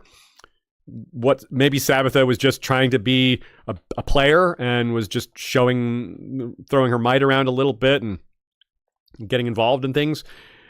But a third, this was a 9,000 man army that these 600 Freys were part of. And it went badly in the Vale because of the Vale. the conditions. They marched along the high road, got hit by snow, mountains, clansmen. A third of that 9,000, which would be, 3,000, died along the way. Rough math, if a third of the Freys died, that's 200 of them. Maybe this is why the Freys didn't help Catelyn at the end of the crossroads after she sees Tyrion, because they tell the stories about what happened to the Freys in the Vale, 150 years before, are still remembered. They still tell those stories. They talk about the Field of Fire, but they also talk about starvation in the Vale. Like, yeah, we shouldn't be going back there. Let's not do that. And you can say they were right, too, right? Like, how hard was it for Catelyn and Tyrion and the rest of them to get through the Vale to get to the Eyrie? It was very difficult. If they had 20 heavily armed Freys with them, the clansmen might not have even attacked them. So there's that. So there is another way to look at it.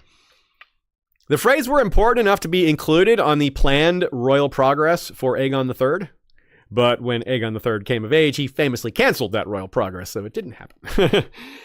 Now, we're not sure when Sabitha died, but it's likely she was still alive when her son came of age, because we're only talking about 8, 9, 10 years of waiting before he became 16.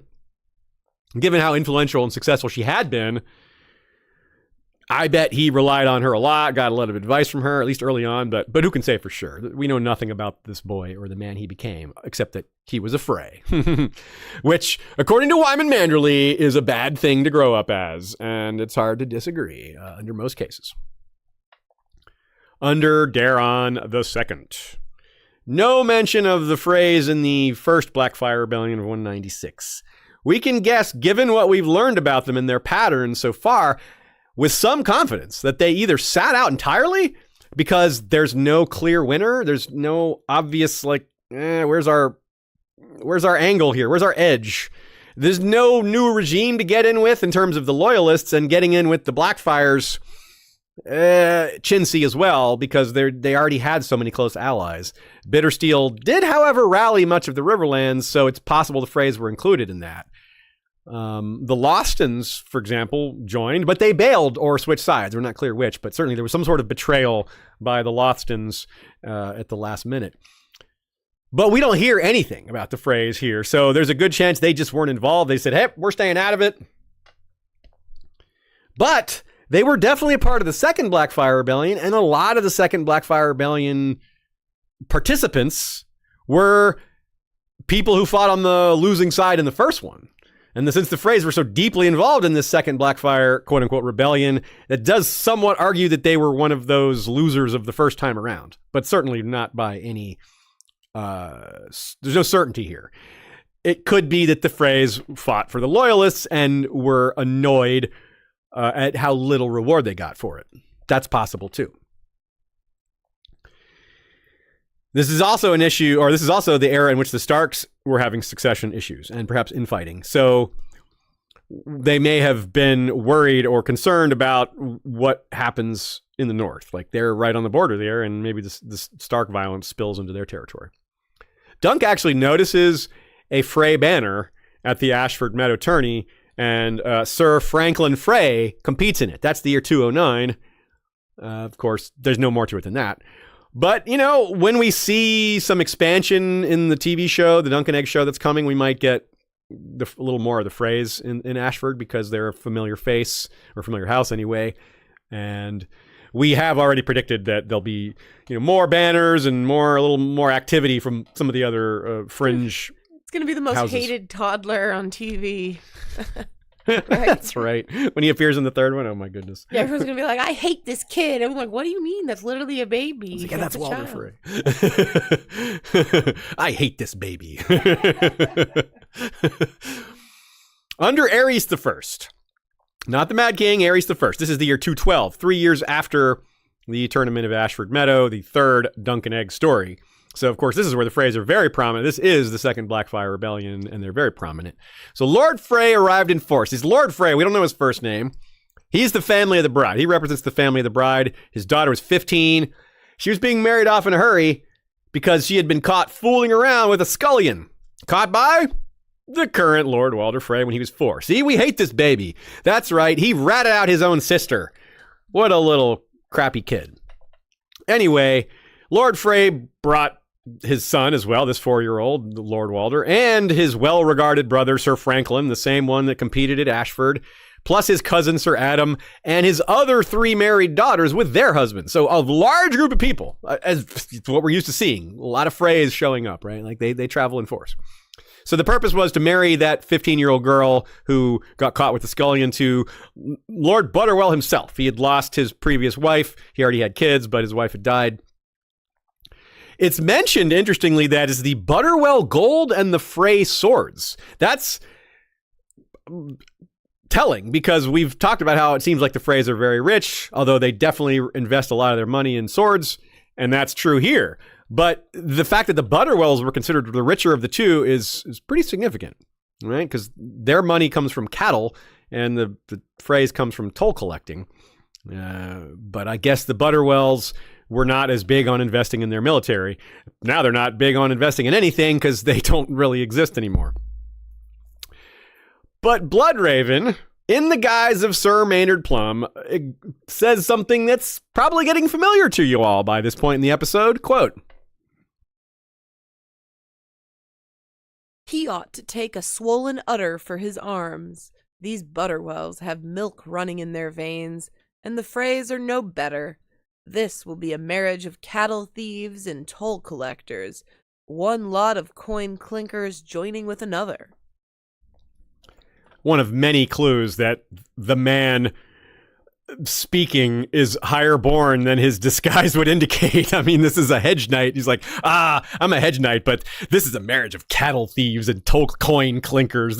He's looking down on them big time, and he's he's just a man who doesn't own anything more than he's carrying on him. But in reality, he's quite higher born, even though he's a bastard. So that just tells you a lot here, yeah. So the Freys fled the wedding tournament when Egg bluffed that an army was on the way, but an army was actually on the way. Egg bluffed without knowing that he was right. So the Freys were caught by Bloodraven's men, but then he dismissed them, saying they would speak later. Or maybe they were caught, in quotes. Maybe they pretended to be caught, because somehow the Freys escaped serious punishment here, seemingly. And it's very suspicious, frankly, when we're presented with the scene of the Freys and the Butterwells facing Bloodraven. Butterwell's on his knees. Frey is on a chair with a cup of wine. Butterwell lost his whole castle and 9/10 of his wealth. Frey lost... ? We don't know. It's so little that he didn't lose anything that we can even speak to. Crazy, right? That's suspicious, isn't it? There's also the matter of Lord Frey's toasts. When he toasted, he was toasting the crowd, you know, he was neutral. He wasn't like to the Blackfire King or the King Beyond the Water or anything like that. He just said the king, you know, and yeah. He also, you know, this is the daughter that is quote unquote spoiled, right? Soiled, right? Obviously we don't look at it that way, but they do. So he can act like he was just trying to get rid of one of his daughters. Like, I was just trying to find a bride for my unwanted daughter. This is the only one who would take him. Well, what am I supposed to do? So he was clearly hedging the whole way, right? Going in to this plan with the possibility of ejecting, and maybe stronger than we think. Maybe the Freys were playing a double game much earlier. At some point, it seems like they reached out and said, hey, Bloodraven, come get him. And the reason they did this is because they could see it wasn't going to work. They're like, we have gotten involved in a conspiracy that's going to get us all killed. Let's betray our allies so that we can get out of this alive. Nina 100% agrees. She believes Lord Frey sold out the second Blackfire Rebellion when they realized it was going poorly. It was always a selfish motivation. It was always an ambition on the Lord Frey's part here that was motivating him. And when that motivation turned sour, when that road appeared closed, when the brown dragon is sitting there in the mud and the egg isn't hatching and all these other things just go really poorly, yeah, the ejector button is hit. The Freys are like, nope, never mind.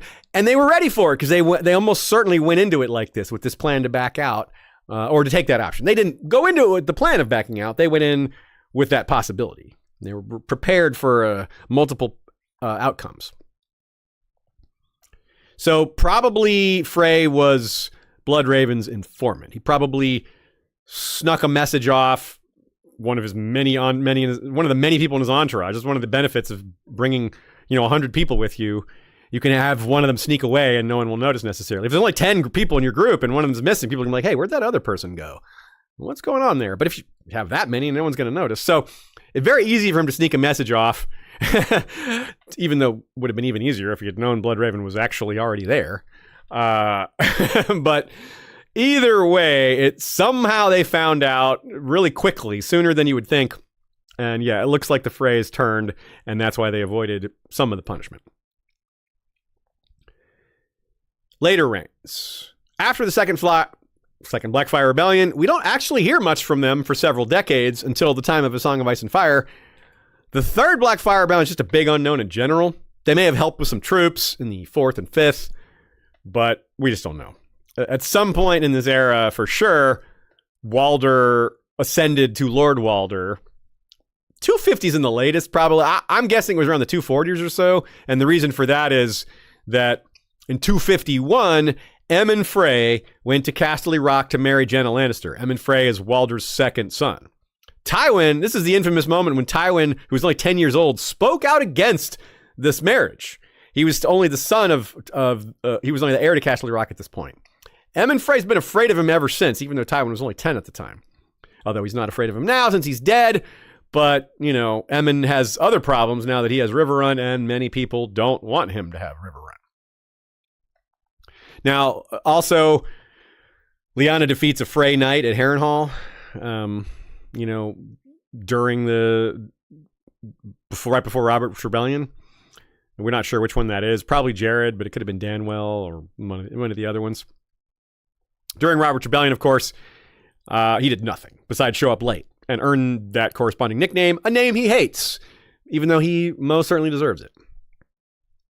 Walder actually claims to have hosted 3 different kings at the Twins. Our best guess is Robert, Aerys, and Aegon V, meaning egg. Jaehaerys II would be the other possibility, and he's pretty unlikely because he's the shortest reigned and was of ill health for part of it. So there's just the window is really short there. I can imagine that the food he served at these kings was a lot better than the food he served at the Red Wedding, but We can't know for sure. That would be pretty funny if he's so petty that he served Robert bad food. Robert probably just eats it anyway. But Aerys II, I don't know. Maybe not him.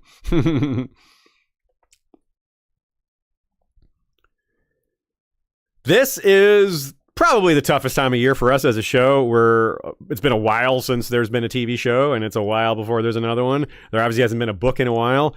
And there's like a natural waxing and waning within this fandom of interest. You know, when there's a TV show on the air, it's obviously the time when people are most interested and consuming a lot of our content.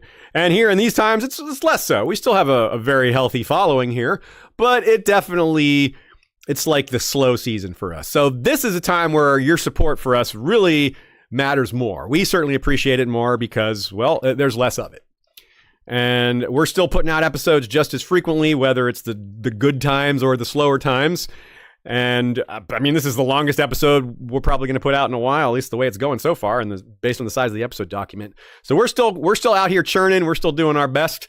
We're still diving deep into Westeros with regularity. Still trying to bring you the best content we can here in these leaner times. So if you want to reach out and support us, spread the word about us if you can. Tell your friends or sign up to support us in one of the many ways that's possible on Patreon, as a Spotify supporter. You can go to our website, peruse our sponsors or our links there. There's a lot of ways to help out. And we appreciate any of those ways you take up. historyofwesteros.com, patreon.com/historyofwesteros, or just look us up on social media or hit us up at our Gmail, historyofwesteros@gmail.com. Oh, no. What did I say? History of Westeros. What did I say? It's supposed to be westeroshistory@gmail.com. Oh, our email is westeroshistory@gmail.com, isn't it? You're right. Thanks for the correction. Over on Twitch, we just finished a Frey campaign. Several weeks of playing the Freys. It was pretty darn fun. Every once in a while, the game gets a big update, and you have to restart, and that's what we had to do. But those replays are available if you go to our YouTube channel and find our CK2/CK3 playlist. All those episodes are available. Now we're playing House Osgrey during the Century of Blood. And if you want to catch those live, that's every Friday at 6 on Twitch, twitch.tv/History of Westeros. Divine Charika says, today is my birthday, and you guys really chose my least favorite house. I find the phrase intriguing, though, so let's go. Yeah. A lot of people's least favorite house, but we love to hate them. That's kind of the fun part, right? Yeah. Well, a happy birth Frey to you. And to anyone else whose birthday is today or recently, we definitely appreciate y'all. Brian Valco says, Manuel Maroon, who owns the Ambassador Bridge over the Detroit River, between Detroit, Michigan, and Windsor, Ontario. Manuel Maroon has spent crazy amount of money to keep another bridge from being built. Oh, what a jerk. Okay, so there you go. That's exactly what we're talking about. So this is one of the big flaws with capitalism, is that people, he's like, oh, just compete. It's like, yeah, but what about anti-competition? Right? Like, I mean, this is really a flaw in any system, but that people can spend money to stop somebody else from doing their, living their life and making their decisions and their progresses. But yeah, good example. A bad example. No, good example. Good, bad example, Brian Valco. Thanks for that. I know that there's mixed feelings about Roy Dotrice voicing all of A Song of Ice and Fire. I don't know anyone who thinks he shouldn't do any of it. The most common complaint I hear is that if you just have a woman doing all the female voices, then it would be vastly better, which I agree with. But his Walder Frey is amazing. That's a voice that's perfectly in line with his skills. It's one of the most memorable voices he does. His Emmon Frey waving his paper, his deed to River Run around, he does that one really well too. And so does his Cleos. So another shout out for the audio version of the book. You can get the audio downloads on our website if you've never checked them out before. There's also a quick minute here to discuss a loose influence here. The Norse god Frey, sometimes called Freyr, twin brother to Freya, is probably a bit of an influence here. George knows his Norse myths. They're very popular. It's hard for him to not know this one. Frey is one of the chief gods of the Norse pantheon. He's associated with kingship, peace, prosperity, fair weather, and good harvest. The Freys are certainly fertile and prosperous, not so peaceful perhaps, but definitely fair weather friends or fair weather allies, right? The association with kingship is the Freys constantly trying to get in with the kings and queens, and even though that doesn't really succeed, it's an association. Adam of Bremen, who wrote one of the oldest surviving written pieces on pre-Christian Scandinavia, refers to Frey as Fricko. There's a lot of different names for Frey, and says that Frey, or Fricko, bestows peace and pleasure on mortals, and his likeness is portrayed with a giant phallus. Yeah, the giant phallus is associated with fertility and having lots of kids. There you go. Libations to Frey were made during weddings in old Scandinavia. That's interesting. And a big part of Frey's myth is that he's going to loses his sword. And when Ragnarok comes, he still won't have his sword back, and he's going to have to fight with an antler. So Ragnarok, he's going to face Ragnarok with an antler. How do we translate that for the Freys? Like during the long night, the Freys will fight with the Baratheons? Probably not. But I don't know. Maybe just keep an eye out for Freys who lose their swords at opportune moments or inopportune moments. And then we'll find our Norse association once again. All right. That's a lot of history and some other stuff. Let's get into House Frey more in current times. You could argue that Lord Walder is found like a hack or a cracking of the code of the nobility and power, because having so many children and grandchildren is an advantage in so many ways. He calls them stock and looks at them as resources, as we've kind of pointed out already, which is not uncommon in Westeros, but it's really kicked into a higher gear here because he has so many. Like, he forgets the names of some of them. There's so many. He's loyal to them in his own way, in like a mafia godfather way. I keep coming back to that comparison. It's more to the men, which is also common in Westeros, and sort of the honor of his house kind of way. He doesn't care about the individuals that much. He cares about how they're all viewed as a whole. So, but that's also part of, because there's so many of them, it's hard to see them as individuals when you don't even remember all their names.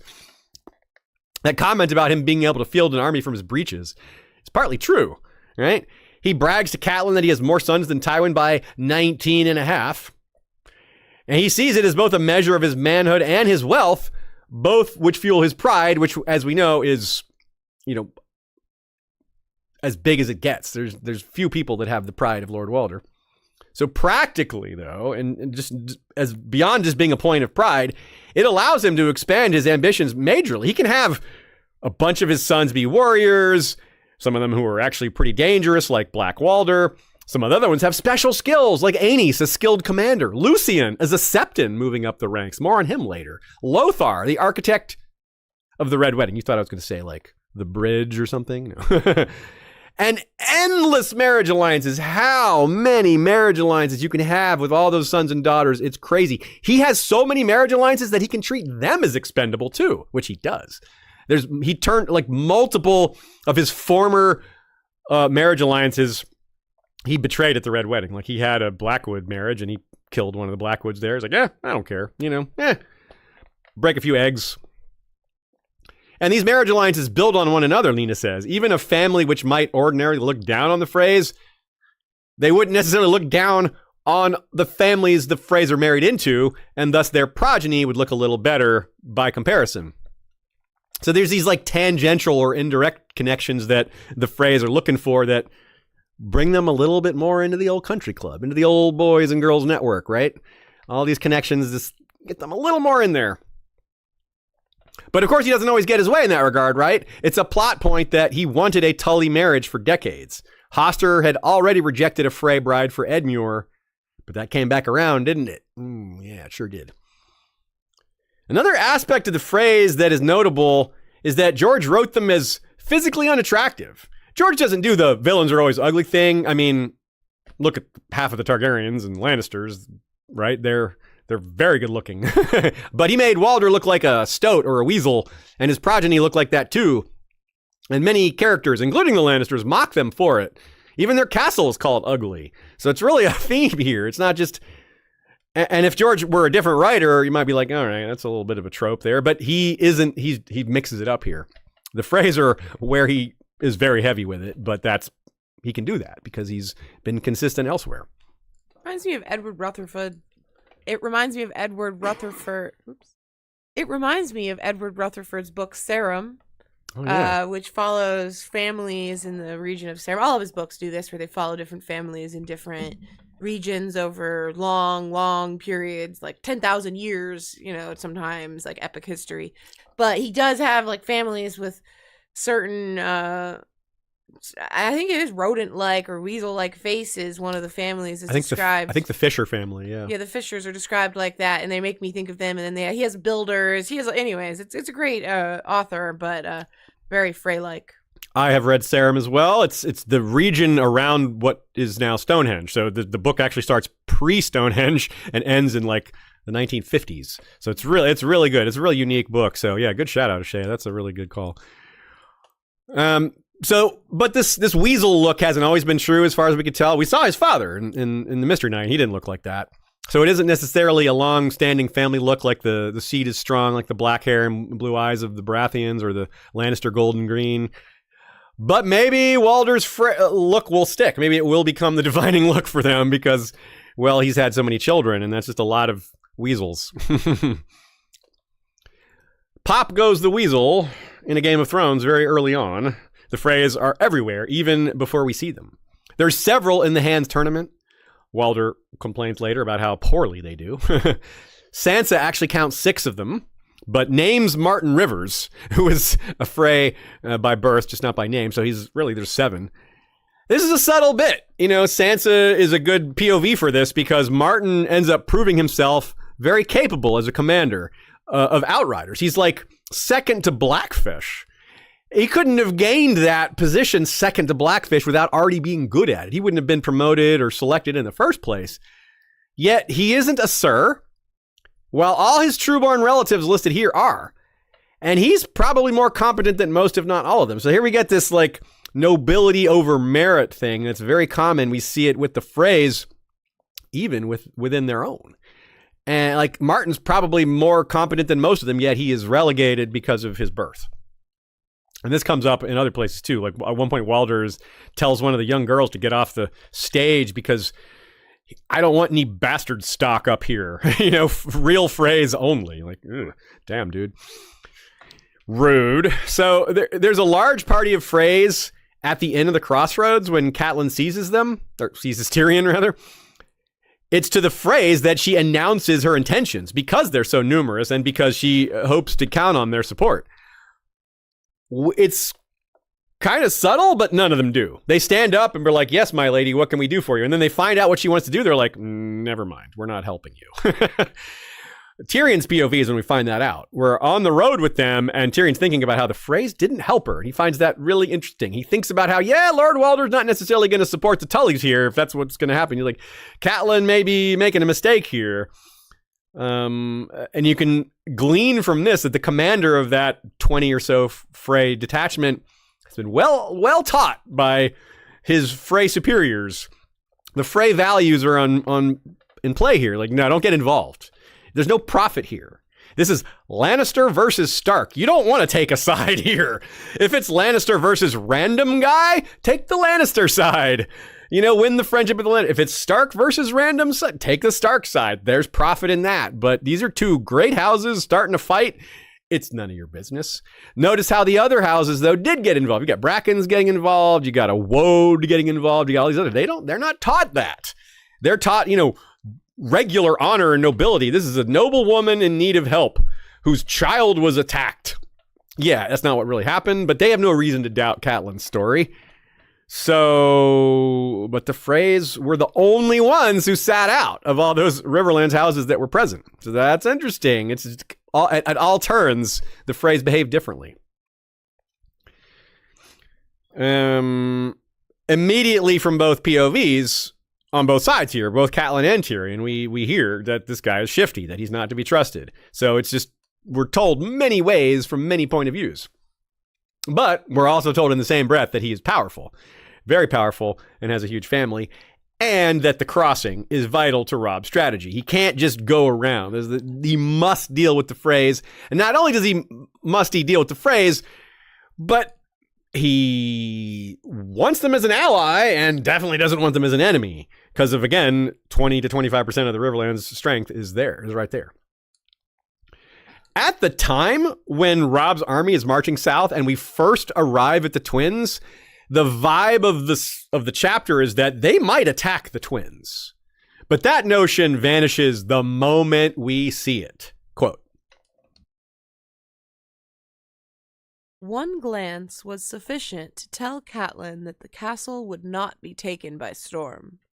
The battlements bristled with spears and swords and scorpions. There was an archer at every crenel and arrow slit. The drawbridge was up, the portcullis down. The gates closed and barred. The great John began to curse and swear as soon as he saw what awaited them. Lord Rickard Karstark glowered in silence. 'That cannot be assaulted, my lords,' Roose Bolton announced. 'Nor can we take it by siege without an army on the far bank to invest the other castle,' Helman Tallheart said gloomily. Across the deep-running green waters, the western twin stood like a reflection of its eastern brother. Even if we had the time, which, to be sure, we do not. There's something deeply humorous to me about the Great John getting mad at the castle itself. He's like, castle. But the scene really shows, deeply delivers how bad their predicament is and how they really have no choice but to deal with this man and how he knows it.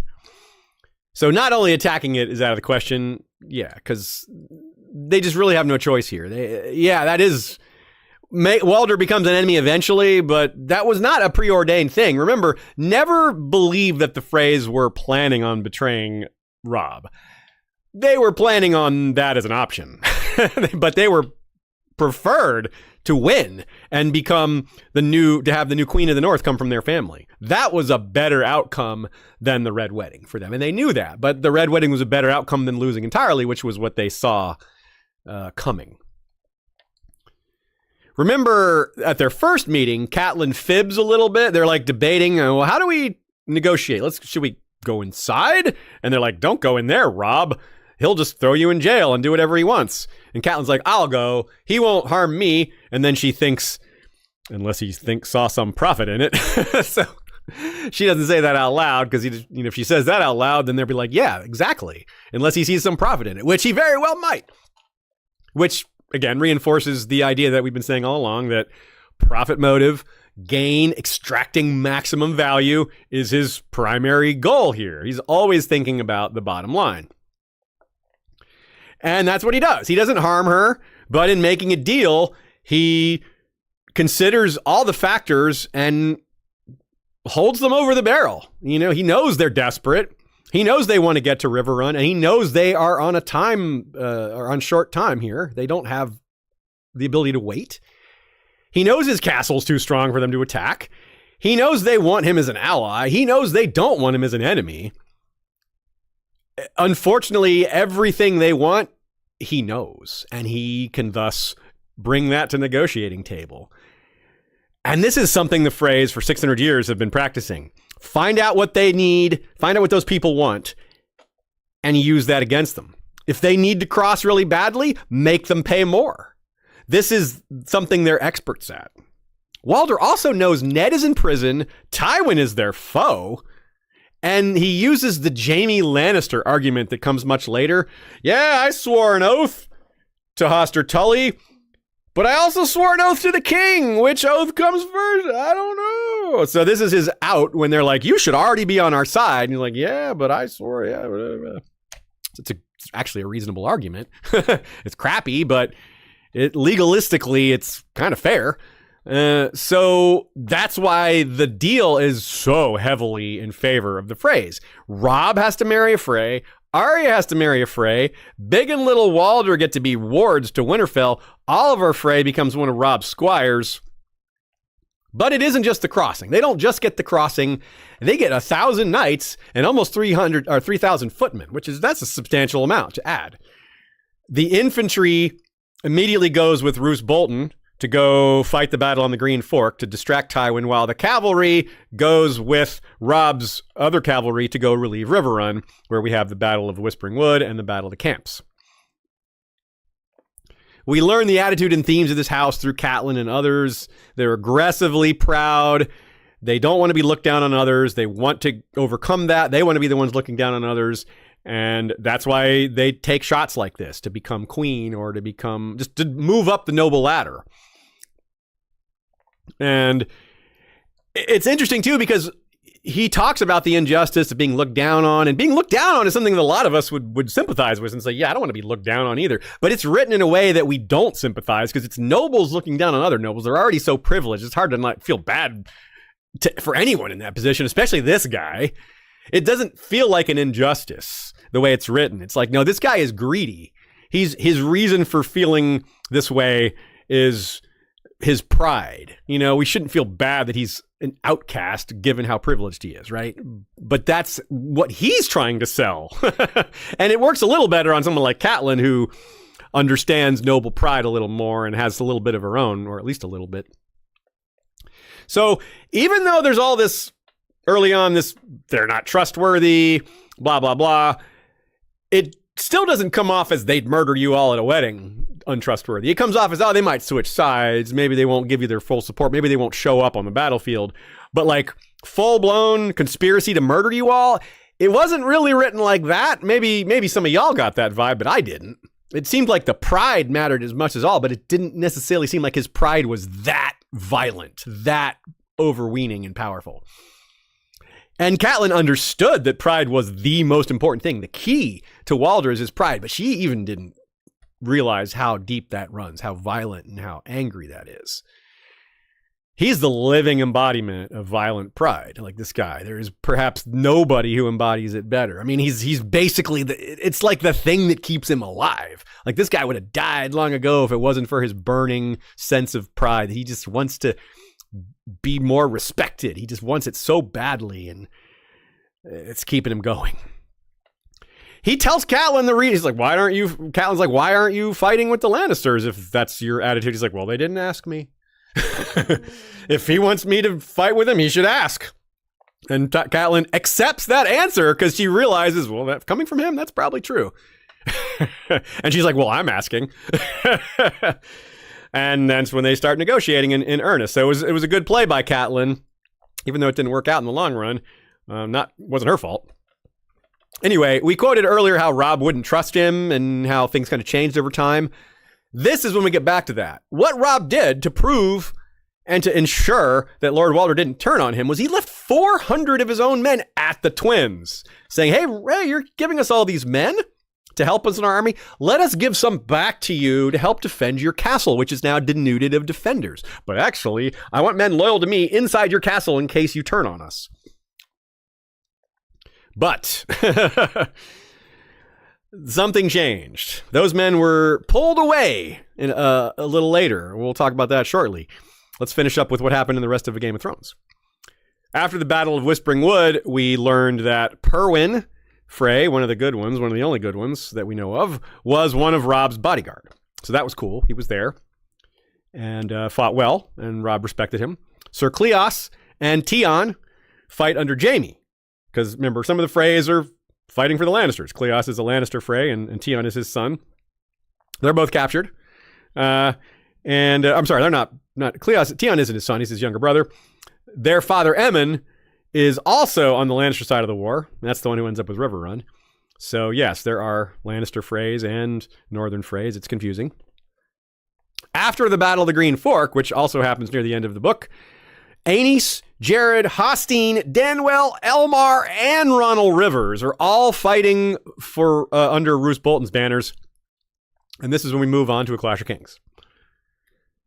Because in A Clash of Kings, Jared, Hostine, Danwell, and Ronald are captured, but soon ransomed. So all but two of them were captured.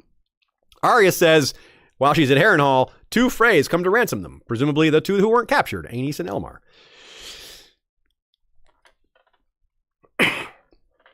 Catelyn suggests sending Stevron, who at the beginning of the series is Walder's heir, as an envoy to Balon Greyjoy.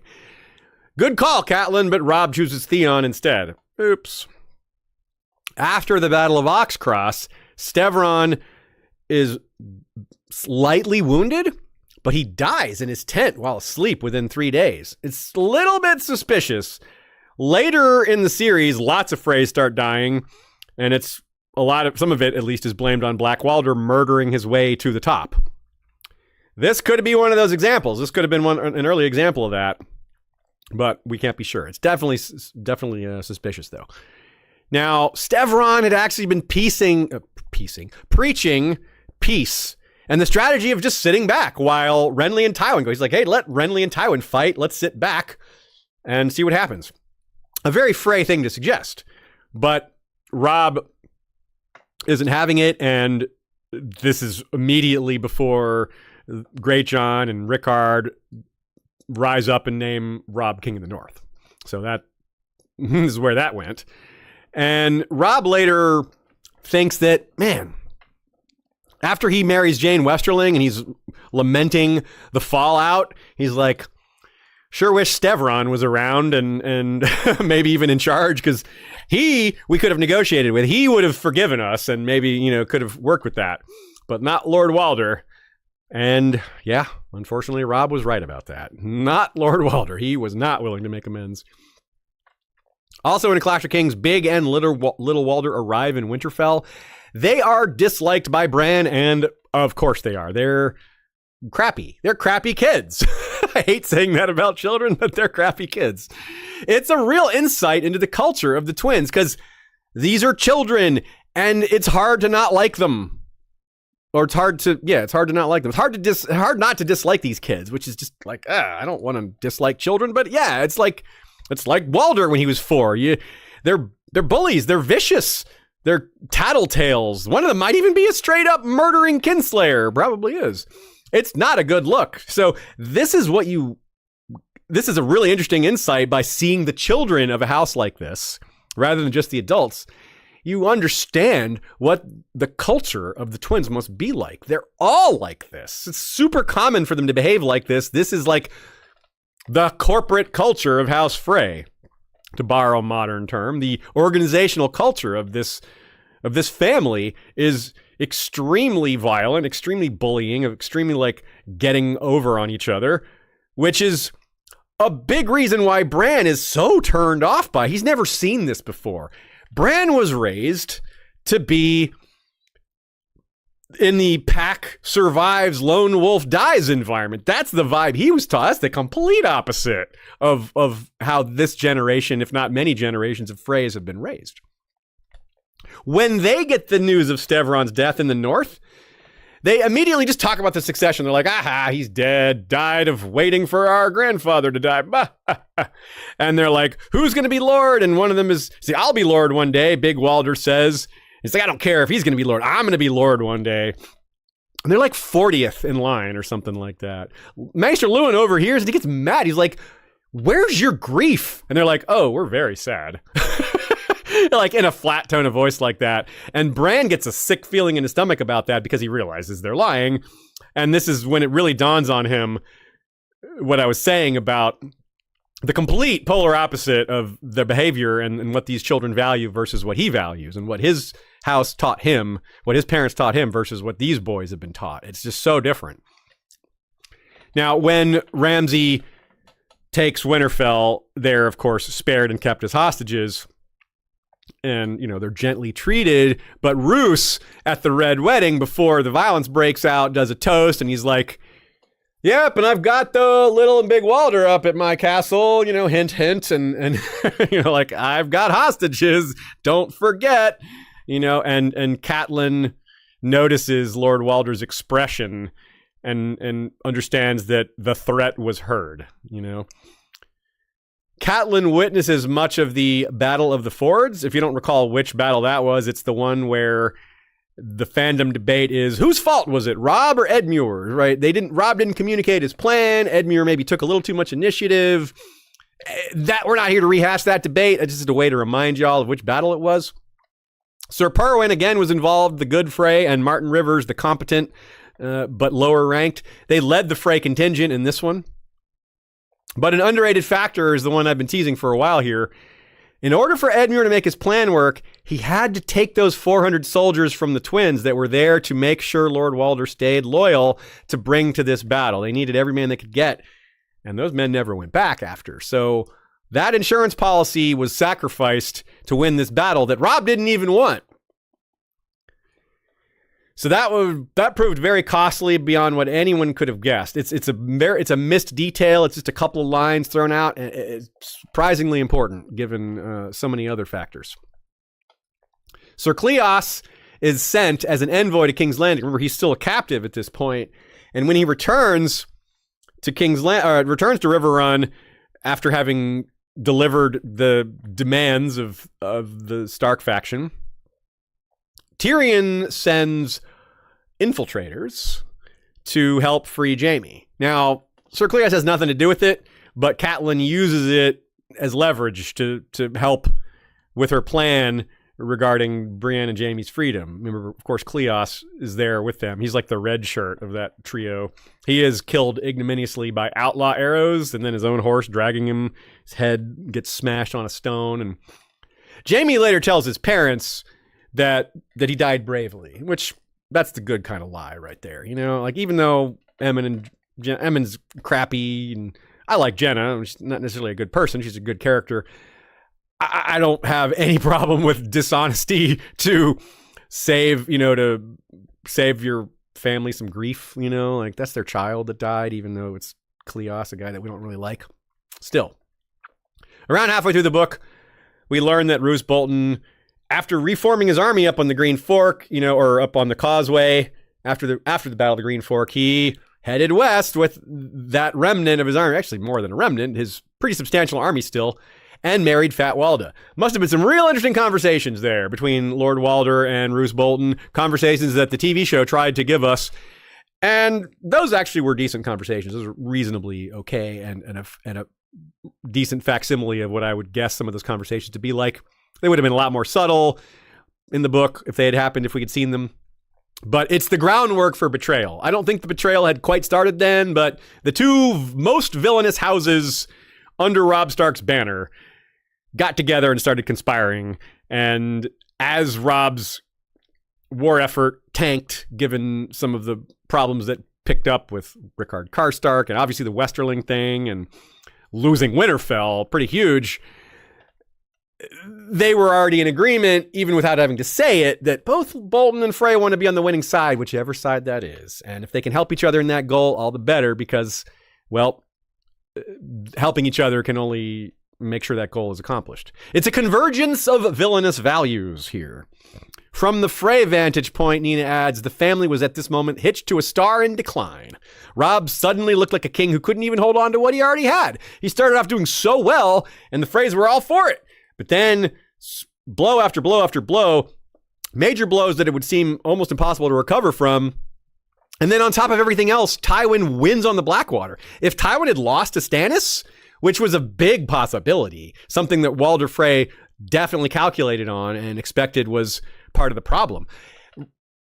Let's say, if we look back on his thinking, there is no way Walder Frey joins Robb, or almost no way he joins Robb, if Stannis isn't in the picture. Because Robb is no match for Tywin one-on-one, but that was never the picture. That was never the setup, right? Tywin was fighting on two fronts. That's part of why he was vulnerable. He had to fight Stannis and or Renly and the Starks. The Starks have one enemy until the Ironborn showed up, and then they did have two enemies. So it's hard to understate just how much the whole war picture changed quickly. From Starks are looking good, not only do they have lots of victories, but the enemy of their enemy situation is really good because Stannis is coming for King's Landing and he's got the whole army. Like the Baratheons did not tear each other apart fighting each other, right? Stannis just got the whole army. Well, almost all. Some of them fled to the Reach. But still, it came a lot sooner than expected. It looked good for the Starks. It looked good for the Freys. But then it just fell apart. And then, of course, the Westerling marriage was the final straw. And they reached out to switch sides and did so. Arya actually overhears the Freys telling Roose that Robb should bend the knee now. Like after the loss on the Blackwater, Robb should sue for peace. It's just the situation has turned so dramatically, he should give up. But they're not thinking villainously enough. No, don't bend the knee. Don't tell Robb to bend the knee. Tell Robb to keep going and then stab him in the back. There's much more profit in that. So these are lesser Freys. No worries, Freys. Your Lord Father, whichever, is totally on top of things. He was prepared to turn this loss into a win, even though it's going to make them look really bad in the process. There's also a fun joke here for the observant. Some of you are familiar with this one, but it never gets old. This is Elmar, Frey, and Arya. Remember Elmar and Arya were going to marry each other? They didn't know that. That was arranged, but neither of them knew it. Elmar knew he was going to marry a Stark princess, but when speaking to Arya, he didn't know that was her. He just thinks she's some serving girl. Here's the George R. Martin joke for the observant. Elmar sitting outside on the steps alone. Quote. "What's wrong?" Arya asked him when she saw the tears shining on his cheeks. "My princess," he sobbed. "We've been dishonored," Aenys says. "There was a bird from the twins. My Lord Father says I'll need to marry someone else or be a septon." A stupid princess, she thought. That's nothing to cry over. "My brothers might be dead," she confided. Elmar gave her a scornful look. "No one cares about a serving girl's brothers." It was hard not to hit him when he said that. "I hope your princess dies," she said, and ran off before he could grab her. "I hope she doesn't, because she's you, Arya. You're the princess." So that's pretty funny. How cruel, though. Just another example of the just inherent bullying and viciousness in this family. They just casually throw in that his father tells him he might have to be a septon now. Like, he's like 12. Like, what, really? There's no brides for you? You're a Frey? Like, come on. Your own grandfather had 8 wives or is on his 8th wife. Surely there's one out there for you. And also just how weird it is to have your dad be 92 and to be the 22nd son. And he's not even the last because Walder's 8th wife is pregnant. So he might be the 22nd of 23 sons, or maybe he'll have a younger sister. That's just wild to think about, isn't it? A Storm of Swords. The Freys in A Storm of Swords. Big and Little Walder sign a letter saying Theon Greyjoy burned Winterfell, absolving Ramsay there, as even though they're just children, their noble signatures add a lot of weight to that lie. And of course, it's early in A Storm of Swords that the news spreads even farther about the Robb-Jane Westerling marriage that reaches the twins. The Freys with Robb just storm off. And the Red Wedding. We're not going to go into detail here. You know the Red Wedding. We've covered it elsewhere, but a few points here. The chief architect was Lame Lothar. He was also part of luring them into the arrangement as well. Let's not forget, certain Freys were kept away, like Perwyn and Olivar, because they would not have cooperated. There's a few Freys, at least, that still have honor, and I really wonder what they're thinking now. What does Perwyn Frey think now that the Red Wedding has happened? What does Olivar think? Olivar must be particularly crushed, because Olivar loved Robb. His own family killed Robb, and he loved Robb. What a thing to live in that family when your family did that. But it also shows that Walder knows his kin. As brutal and ruthless as he is intelligent. He knew exactly which of his children to keep away from the Redding, exactly which one of them to prevent from being a witness or stopping it or standing up or anything. Just keep them away. Give them another job. Tytos Frey is actually killed by Sandor Clegane outside the wedding. He was the son of Jared Frey, future pie-filling. Sandor also kills Garce Goodbrook, who was the husband of Tytos' sister Kyra. So Sandor really did a number with an axe to that branch of the family. River Run is also part of the Freys' reward for switching sides. So they got a lot from Robb. They also got a lot for switching sides. Not quite as much, but a lot. River Run is a huge reward. And of course, these marriages that we briefly mentioned earlier, let's restate that. Davin is going to marry a Frey. We don't know who yet. And Lancel is supposed to marry Amoray Frey, but that also hasn't happened because he's, in the faith and doesn't want to get married and wants to, be married to the gods in his own way. Black Walder, here's a tale of two sieges here. Blackwalder ends the siege of Seaguard by threatening to kill the heir to Seaguard, Patrick Mallister. It's believable. Blackwalder has credibility. He will hang Patrick Mallister. People they know he'd do that. So Lord Jason, who is a highly competent, very good warrior dude, believes Blackwalder and yields his castle. Both of them are now captives inside their own castle. In the BWB episode, we talked about the possibility that they're a good target for the Brotherhood or somebody to potentially infiltrate and free the Mallisters, because the Mallisters, once they're free, they would presumably turn right back to supporting the Starks, given that's their vibe. That's how they tend to operate. And the only reason they backed down in the first place was because of the threat to their heir. But if that's removed, then they might just get right back at it. Merritt Frey, of course, Muttonhead, gets the dubious honor of being the only Frey POV chapter, an epilogue POV chapter, the first epilogue POV chapter, but of course that means doom.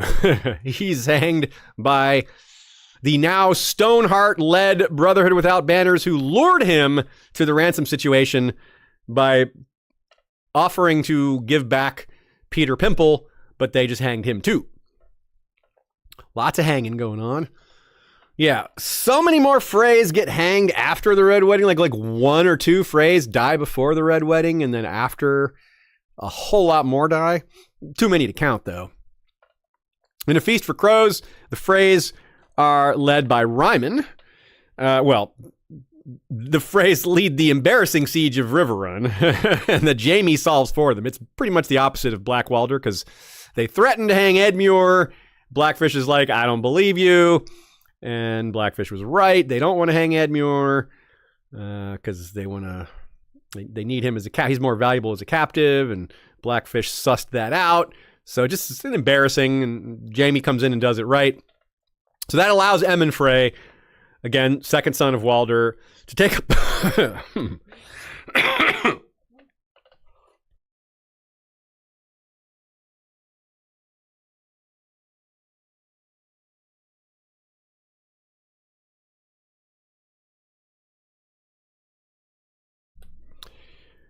Emmon Frey is allowed to take up the castle, annoyingly waving his deed around, being, comedically silly like that.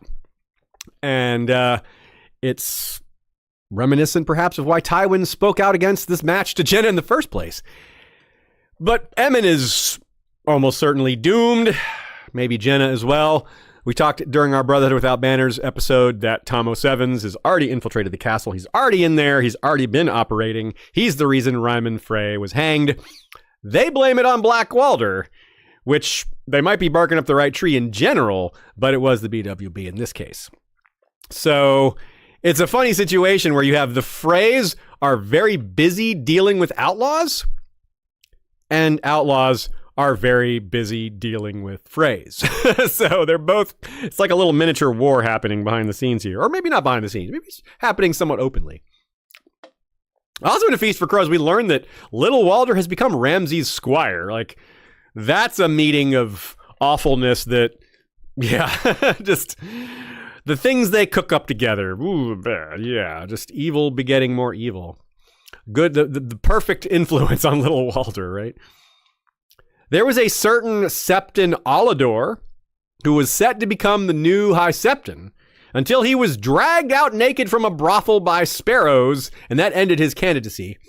That put Lucien Frey, Walder's fifth son, in line to be High Septon.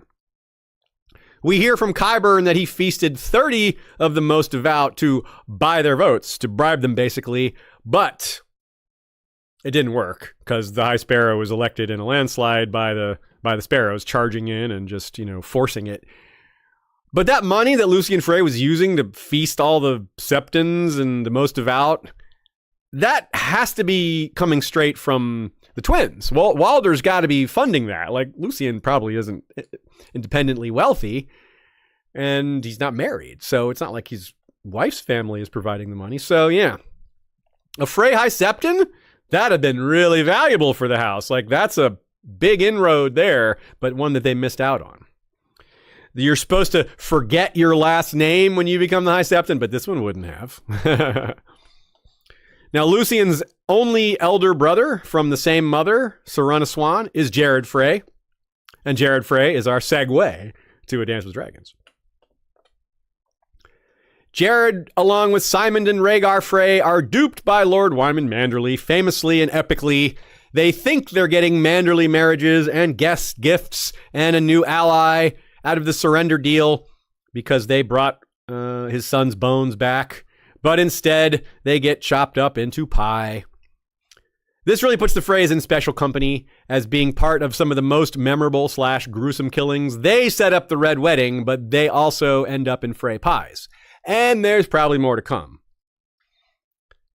They also claimed in open court that Wendell Manderly's death was caused by Robb turning into a rabid wolf. They further claimed that Robb also killed the two that were killed by Sandor, Garce Goodbrook and Jared's son Tytos. He's like, my own son was killed by Robb turning into a rabid wolf. But no, that was Sandor. It was a hound, not a wolf. Hey. Jared fires back with one of the weakest insults I've ever heard, which it means George was intentionally making this guy sound weak. He said, Davos called him a liar, straight up. And Jared's like, I demand satisfaction. Many men cry when they slice onions. I do not have that particular weakness. It's like, is that supposed to sound tough? Because it really sounds the opposite of tough. The Freys, of course, went north with big plans. But they ended up with big problems at Winterfell. Despite their strength, despite their ascension, people are openly hostile to them. I mean, these are Freys in the north who betrayed the Northerners, and the Northerners are bigger on things like guest right and kinslaying. It matters more there. It matters everywhere, but it really matters in the north, and they're not holding back. A lot of them. They're like, these people? They're here? Like, even though some of them are allies, they're still looking down on them. This is a different sort of looking down on that the Freys are used to. It's normally like, you guys are upstarts, you guys are new blood, but you guys are kinslayers. You guys are guest right violators. That's a whole nother level. And they don't handle it very well, do they? They can't handle the insults. They're already prickly and proud and wanting to be seen as more, but they're seen as less. Their achievements have they see as fair game in the ruthless Game of Thrones, but most others don't. Most are like, no, you guys basically cheated. You can go too far, even in violence and in the Game of Thrones. And this is an example of it. And they're just so mad about this. Like, we earned this, we earned that. Like, did you though? Little Walder just straight up turns up dead. He was going to marry Willa Manderly. Well, would have is loose there. Manderly never intended for that, but that was the arrangement. His death will be explored in the Winterfell Murders episode, a Topic Smoot 2025 choice. It's not out yet, but will be later this year. Maybe it is by the time you're listening to this.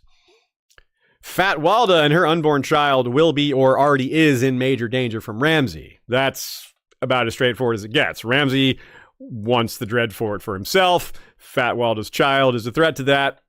Very straightforward. Aenys Frey, already dead. Already fell into a pit trap dug by the Umbers and their troop of green boys.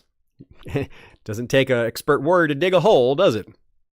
Stannis is very happy about that. He's like, Aenys was clever and cunning, a capable commander. Now Hostine Frey is in charge, and he's stupid. He calls him Sir Stupid. Yeah, and fair enough. I mean, Hostine is not very bright. It's true. Biggest of all, though, isn't inside Winterfell. It's what's coming for them outside Winterfell. They're already on the march, and the fight, they're going to try to fight Stannis, and I don't think that will go well for them. I think it will end them. You may see an entire Frey contingent lost at this battle. We have that detailed in our Battle of Ice series from long ago. I think that was 2014, maybe, but it holds up still, y'all. It's not like anything has changed. Our quote of the week. Given Star Wars is big these days with Andor on TV, I'm thinking about it a lot. I've always been a Star Wars fan. I grew up on it. I watched Star Wars in 1979 when I was 4. I've read a lot of Star Wars books too, and a lot of them are very good. Some of them aren't, but the one I'm recommending today is. Star Wars The Fallen Star, High Republic, Book 3 by Claudia Gray. The Light of the Jedi is Book 1. It's also really good. This whole series is really good. But I particularly like this quote here. Only now did Bell realize that, to him, acceptance had meant something too close to surrender. That wasn't it at all. Acceptance was strength. It was being able to carry the weight of what had been and what had not, through all the many days, months, years, and decades to follow. Bell would bear this burden as long as he cherished the memory of blank. I'm leaving out the name because it's a spoiler. That meant he would bear it always. Yeah, I really like that. It's a really good quote, really strong, and really valuable for real life. Acceptance is strength, y'all. It's not surrender. Surrender is surrender. Giving up is surrender. Accepting a truth, accepting what you can't change is a strength, because that can be very difficult, especially when it's something like this, when it's grief. Another Star Wars recommendation I have is Catalyst, which might be more on point, honestly. I just didn't have a quote ready for it. But it fills in a lot of the gaps around Andor and Rogue One vis-a-vis the character Galen Erso, who was played by Mads Mikkelsen. He was the genius that figured out how to extract maximum energy from kyber crystals, but he was a complete nonviolent man, a pacifist. Director Krennic tricks him into doing this research without realizing he's weaponizing it behind the scenes. And this is what is portrayed at the beginning of Rogue One, is Krennic chasing down Erso to bring him back to work. And this story fills in what happens before that. It's really good. You can get it through our website at historyofwesteros.com. Click on one of the links on the right. You can either buy the physical copy through Amazon or one of the other places, or get the Audible version through the Audible links there and listen to them. Let's talk about the outlook and succession situation for House Frey. It's our last section for the day. In terms of military strength, now they're roughly akin to the Dreadfort, which is a fitting comparison as an ally, and kind of goes to show how they were well matched in terms of their relative strength. The Dreadfort has about 4,000 men. They've lost very few. The Freys probably lost a bit more. So maybe they have roughly 3,500, but they're spread out. 1,400-ish went north with Aenys and Hostine, and we don't expect they're coming back, which might put them down to 2,000-ish. They also sent 200 to garrison Riverrun, though, so they might be more around 1,800. Plus, they've got all these parties out hunting down outlaws, and they have to travel in force because the outlaws are hunting them. Small parties will not serve. Ryman was traveling with like 10 knights and several squires in a group, and he still got hanged. But none of this may matter under the right circumstances, however. The phrase manpower might be a weakness for them, but when they get their comeuppance, which maybe we shouldn't assume is coming, I kind of assume it, but it's possible they won't get as satisfying of an ending as we think. But it could happen in a way that doesn't involve military might. You know, obviously the show gave us a thing with Arya, which I think is a little over the top. But it could be along the lines of something like that, or we could get the Red Wedding 2.0, where a bunch of Freys are slaughtered at at Riverrun when Davin Lannister marries his bride to be from House Frey, who hasn't been named yet. He hasn't picked. So most of the Freys we've seen have become, or always were, villainous, right? It's not a house that's like part good, part bad. Yeah, there's some good guys in there, but they're overwhelmed by the bad ones. And that's kind of tragic, because those good ones might get killed or caught up in the actions of their family. Olyvar and Perwyn and maybe Rosalind. I mean, Rosalind, we're not sure about where her loyalties lie, but she's pregnant with a child with Edmure. Like, her family did this to her. If I were her, I would side with my new husband, who hasn't been awful to me, and my family's using me as a pawn and marrying me to a house they're intending to slaughter. Like, what? That's a betrayal, right? Rosalind would, again, have no idea what she's thinking or feeling or what kind of person she is even, but like, that is grounds for disowning your own family, right? Supposedly, she's going to be allowed to join Edmure at Casterly Rock in his prison and live there with him after their child is born. But a lot's going to change before that ever happens, I'm assuming. So yeah, Olyvar and Perwyn, I'm preparing myself for them to have unhappy, tragic endings that they don't deserve. The biggest irony, though, would be if one of those siblings, one of those good siblings, Olyvar or Perwyn, probably not, Olyvar couldn't be blamed for the Red Wedding because he's too young, but Perwyn maybe. Cersei's small council discusses the idea that whoever succeeds Lord Walder would be smart to clean house, to pin the Red Wedding on one of the other claimants, to provide the notion or to send the message to Westeros that the people that did this in our house have been taken care of. We abjure the Red Wedding. It shouldn't have happened, but it wasn't me. It was this guy. It was these Freys, and I've taken care of them. We're cool now. So that would be so brutal if Perwyn, one of the good guys, is actually blamed for it and he takes the fall. I mean, it would probably be hard to put it all on him, but you can do a lot with disinformation in a non-information era where people just can't check things. There's no internet for people to look these things up. Like the lies you can tell are pretty big. Look at the lie Jared told at the Merman's Court. Yeah, Robb Stark turned into a direwolf and ate people. he told that. He's like, we can get people to believe this. Speaking of, it's been foreshadowed that after Walder goes, when this house cleaning may or may not happen, the main danger to House Frey, among so many, is itself. Quote, Lord Walder would soon turn 92. His ears had started to go, his eyes were almost gone, and his gout was so bad that he had to be carried everywhere. He could not possibly last much longer, all his sons agreed. And when he goes, everything will change. And not for the better. His father was querulous and stubborn, with an iron will and a wasp's tongue, but he did believe in taking care of his own, all of his own, even the ones who had displeased and disappointed him, even the ones whose names he can't remember. Once he was gone, though.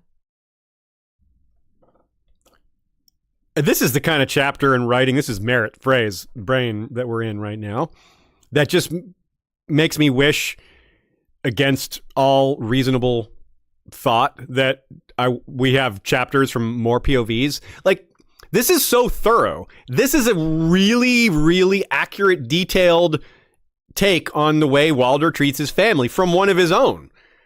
This is perfect description, perfect encapsulation. Even the ones whose names he can't remember. Even the ones who had displeased and disappointed him.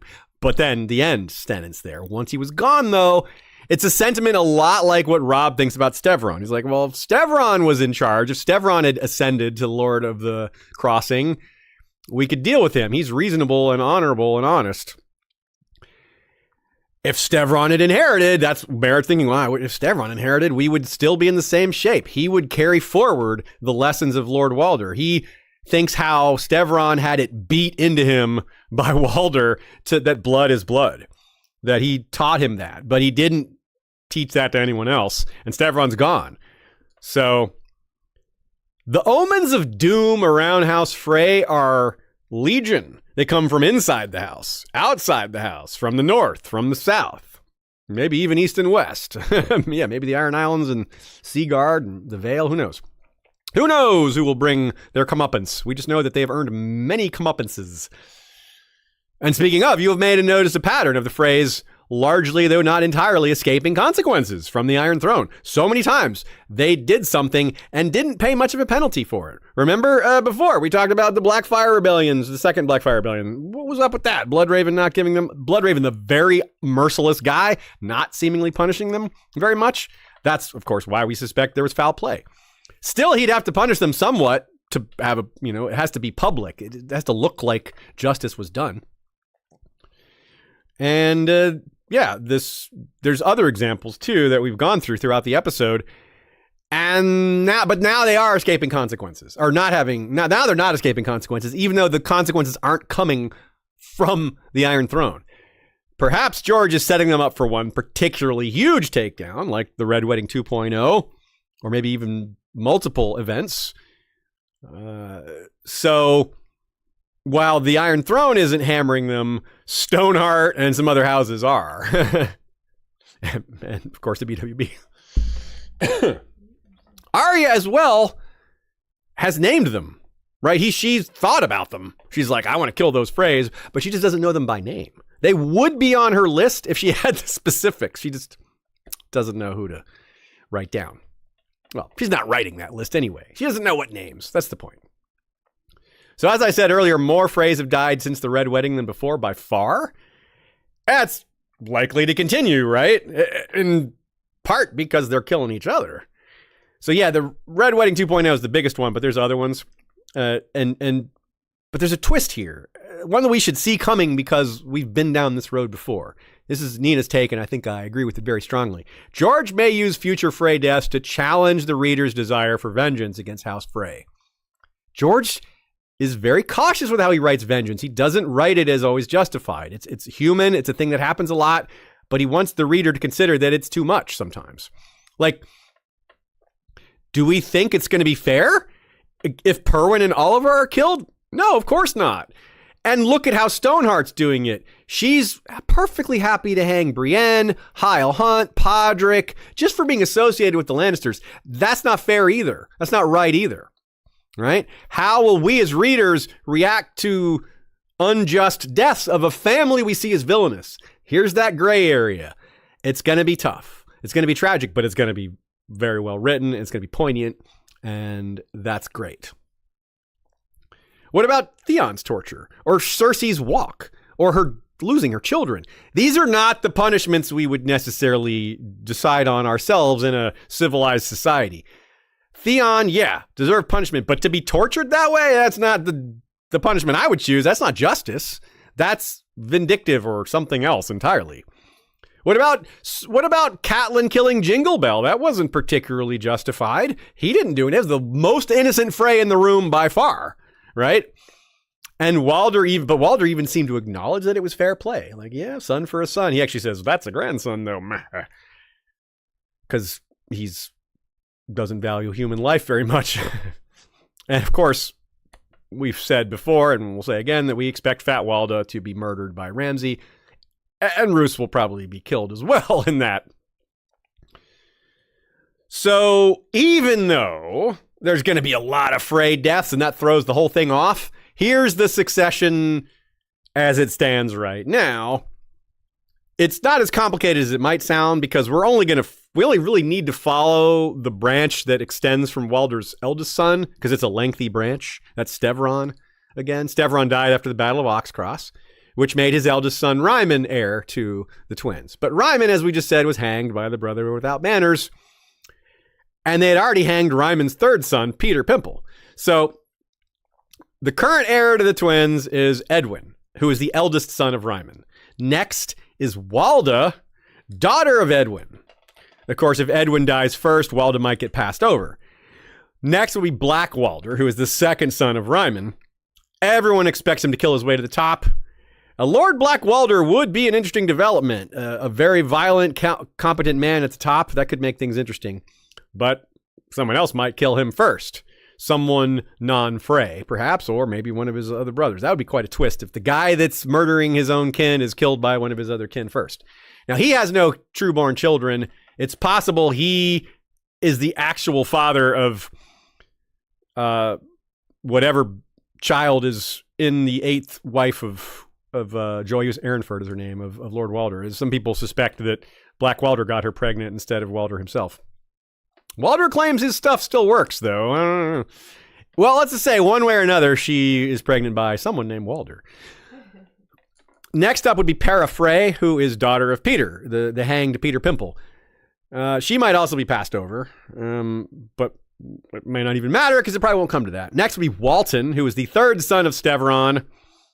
Then we have Stefan the Sweet, who is eldest son of Walton. He's sixth in line. Then we have a Brian Frey. Then we have Fair Walda. These are all the children of Walton. Then we have Walder Vance, who is eldest son of the deceased Majel, who is Stevron's only daughter, followed by Patrick Vance and Marianne Vance. The Vance Freys probably would never inherit, but maybe they would, or they might change their name to Frey. That kind of thing happens. Emmon Frey is now a new Lord of Riverrun. He's actually started the first Frey cadet branch, which is the House Frey of Riverrun.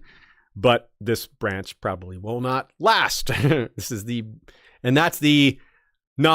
first non-Stevron branch. Aemon Frey is the beginning of the next branch. If Cleos were alive, he would be 13th in line. The full succession that Nina drew up goes all the way to, wait for it, 84th. That's how many freaking Freys there are. 84. For reference, Rosalind, Edmure's bride, is 82nd. She's very far down. 53rd in line, my favorite Frey name, Jamos. Jamos? What is that? Jamos. It's like a very modern name, like jamming out, but modified to be medieval sounding. What's that? Jamosed. You got Jamosed. That's right. Infamous forever now, the Red Wedding, like the Black Dinner of Scotland, won't ever be forgotten. That's something I don't know that Lord Walder realized. In all his pride and his ambition, he may not have realized how historically significant and unforgettable the Red Wedding will be. How his house will always be associated with this violent violation of the gods' rules, of the gods' laws. Kinslaying, guest right, treason, you know? You might have been like, better that than toll collectors. Better to live in infamy than to be fucking, than to be insulted, right? You might be right. That might be his vibe. It's his vibe. Attitude. I think that's what he thinks. Yeah, you're right. It's ruthless, but you might be right. The Black Dinner of Scotland inspired the Red Wedding, and that was 585 years ago. Obviously, we still know about it. Obviously, we still talk about it. George was inspired by it. And well, that's almost exactly the age of House Frey, 600 years old. 585, 600, yeah, roughly 600, yeah. That may have been what George had in mind, actually. It is, besides being just historically outstanding, it's also the single most historically significant thing House Frey has done. More memorable than the bridge, more memorable than any of their wars that they fought or participated in. And given the kinslaying is likely to tick up even more, it's only going to make them look worse. Yeah. So it's going to be interesting to see how George writes their ending. Will it be a complete ending, like all of them being wiped out? That's kind of hard to imagine. 84 Freys being killed off. That seems unlikely. But maybe they lose the crossing. Maybe they go the way of Lothston or Blackfire or Toyne. Maybe we'll see Freys in the Golden Company. We also might get more of them in future Duncan Egg stories, right? Maybe even more versions of a younger Lord Walder. Because they're so large, I'll repeat what I said at the beginning, or repeat a version of it, that we couldn't possibly go down the rabbit hole, the weasel hole, with too many of the individuals. A lot of plot points surrounding various Freys were discussed, but some of them have a lot more story to go. Some of them may be worth coming back to, and so many of them are going to die. Some of those deaths you might go, wait, do I even know that Frey? Which Frey was that? And you might not. That might be a Frey you've never seen before. Which is part of the tragedy here. Again, like Perwyn and Olivar, who we know, there's definitely some Freys out of those other 80-some that are good people. They can't all be bad, right? But blind vengeance, power politics, and their reputation might be too much for those few decent ones to overcome, and they may be part of the tragedy. The good ones associated with the bad ones are the ones that everyone thinks about, the ones that everyone wants to get, and the other ones get caught up in it. It may be Davos, of all people, who said it, well, thought it best. He didn't say this line out loud, but it's a very perfect line to end on. These Freys are cursed. A few questions from y'all. Yaki Nico says, U.S. President John Tyler was in his 60s and 70s still having kids. His son, also in his 60s and 70s, still having kids. And his son, President Tyler's grandson, born in 1928, is still alive today. Whoa. That is, yeah, that's some Frey-like qualities there. The trivia answer. The word bunghole appears 4 times in A Song of Ice and Fire. Lord Walder says it's second. The other 3 to say the word bunghole are the Great John, Rorge, and Lem Lemoncloak. Yeah, Lem Lemoncloak from last week in the Brotherhood Without Banners episode. Dom Tartaglia, shout out to Folkwise. Check out the Folkwise channel. Asks, does bunghole in the Song of Ice and Fire only mean booty hole, or is it ever a nautical term? None of the contexts I can recall have it to do with anything nautical. Those characters I just mentioned aren't nautically inclined at all. Great John Rorge and Lemon Cloak. Yeah, he asked if it was Victorian. Someone did guess Rorge. No, nice. But I don't think anyone said Lem or Great John. I think Great John's, the context with him was like, then after we, then we'll head off to we'll stick our sword up Tywin's bunghole, and then it's off to the Red Keep to rescue Ned. Rorge, threatens Arya with her stick sword. And Lem, I forget Lem's bunghole comment. But yeah, it only means booty hole, to answer Dom's question. Yes. Quite a few episodes that relate to this one that y'all might want to check out if you want to stay immersed in this area. We got Wars of the Roses episode. We compared them to House Stanley very thoroughly, and there's a lot of detail there. Of course, the Black Dinner of Scotland episode, which came out only a couple of weeks apart from the Wars of the Rose episode. It was late last year in 2024. The Mystery Night Valar Reread series, especially episode 4, but all of it really, because the Freys are a big part of that. The Brotherhood Without Banners episode that we did just last week has quite a bit of the Freys in there because, of course, the Brotherhood Without Banners is targeting them above all else. Only the Lannisters are even close. The Battle of Ice episode, we did three of those, actually. And they all, of course, involve a lot of discussion of both the Freys in Winterfell and the Freys going to face Stannis. Arya's List is an episode we did not too long ago. That one, of course, discusses the possibility of the Freys being included in her revenge. Even though she doesn't know their names, she knows the house name. Last but not least, it's an episode that's not out yet as of this episode, but by the time you all hear this, you might. It might be out. It's called The Winterfell Murders. We'll be discussing all the murders that happen in Winterfell and Dance with Dragons, which includes, of course, Big Walder. Thanks to everyone who watched us live. Thanks to everyone who caught us after the fact as well. We appreciate all of you. It's what we do for a living, so it's vital to us to have your support. Thanks to Nina for the succession work and the other notes. She had a lot to say in this episode, and I appreciate that very much. And I suspect you all do too as well, because her takes are so good. You can check her out at goodqueenalley.tumblr.com as usual. Thanks to Joey Townsend for his excellent music. We love that theme song that we've been using for over 12 years now. And to Michael Klarfeld, Klaradox, claradox.de. That's his website. You can get copies of his beautiful, well-illustrated maps and some other cool things he's got there. And just check out his website in general. There's lots of neat things to see there. On behalf of Ashea, I'm Aziz. We'll see you next time. Until then, you know what to do. Valar Rereadus.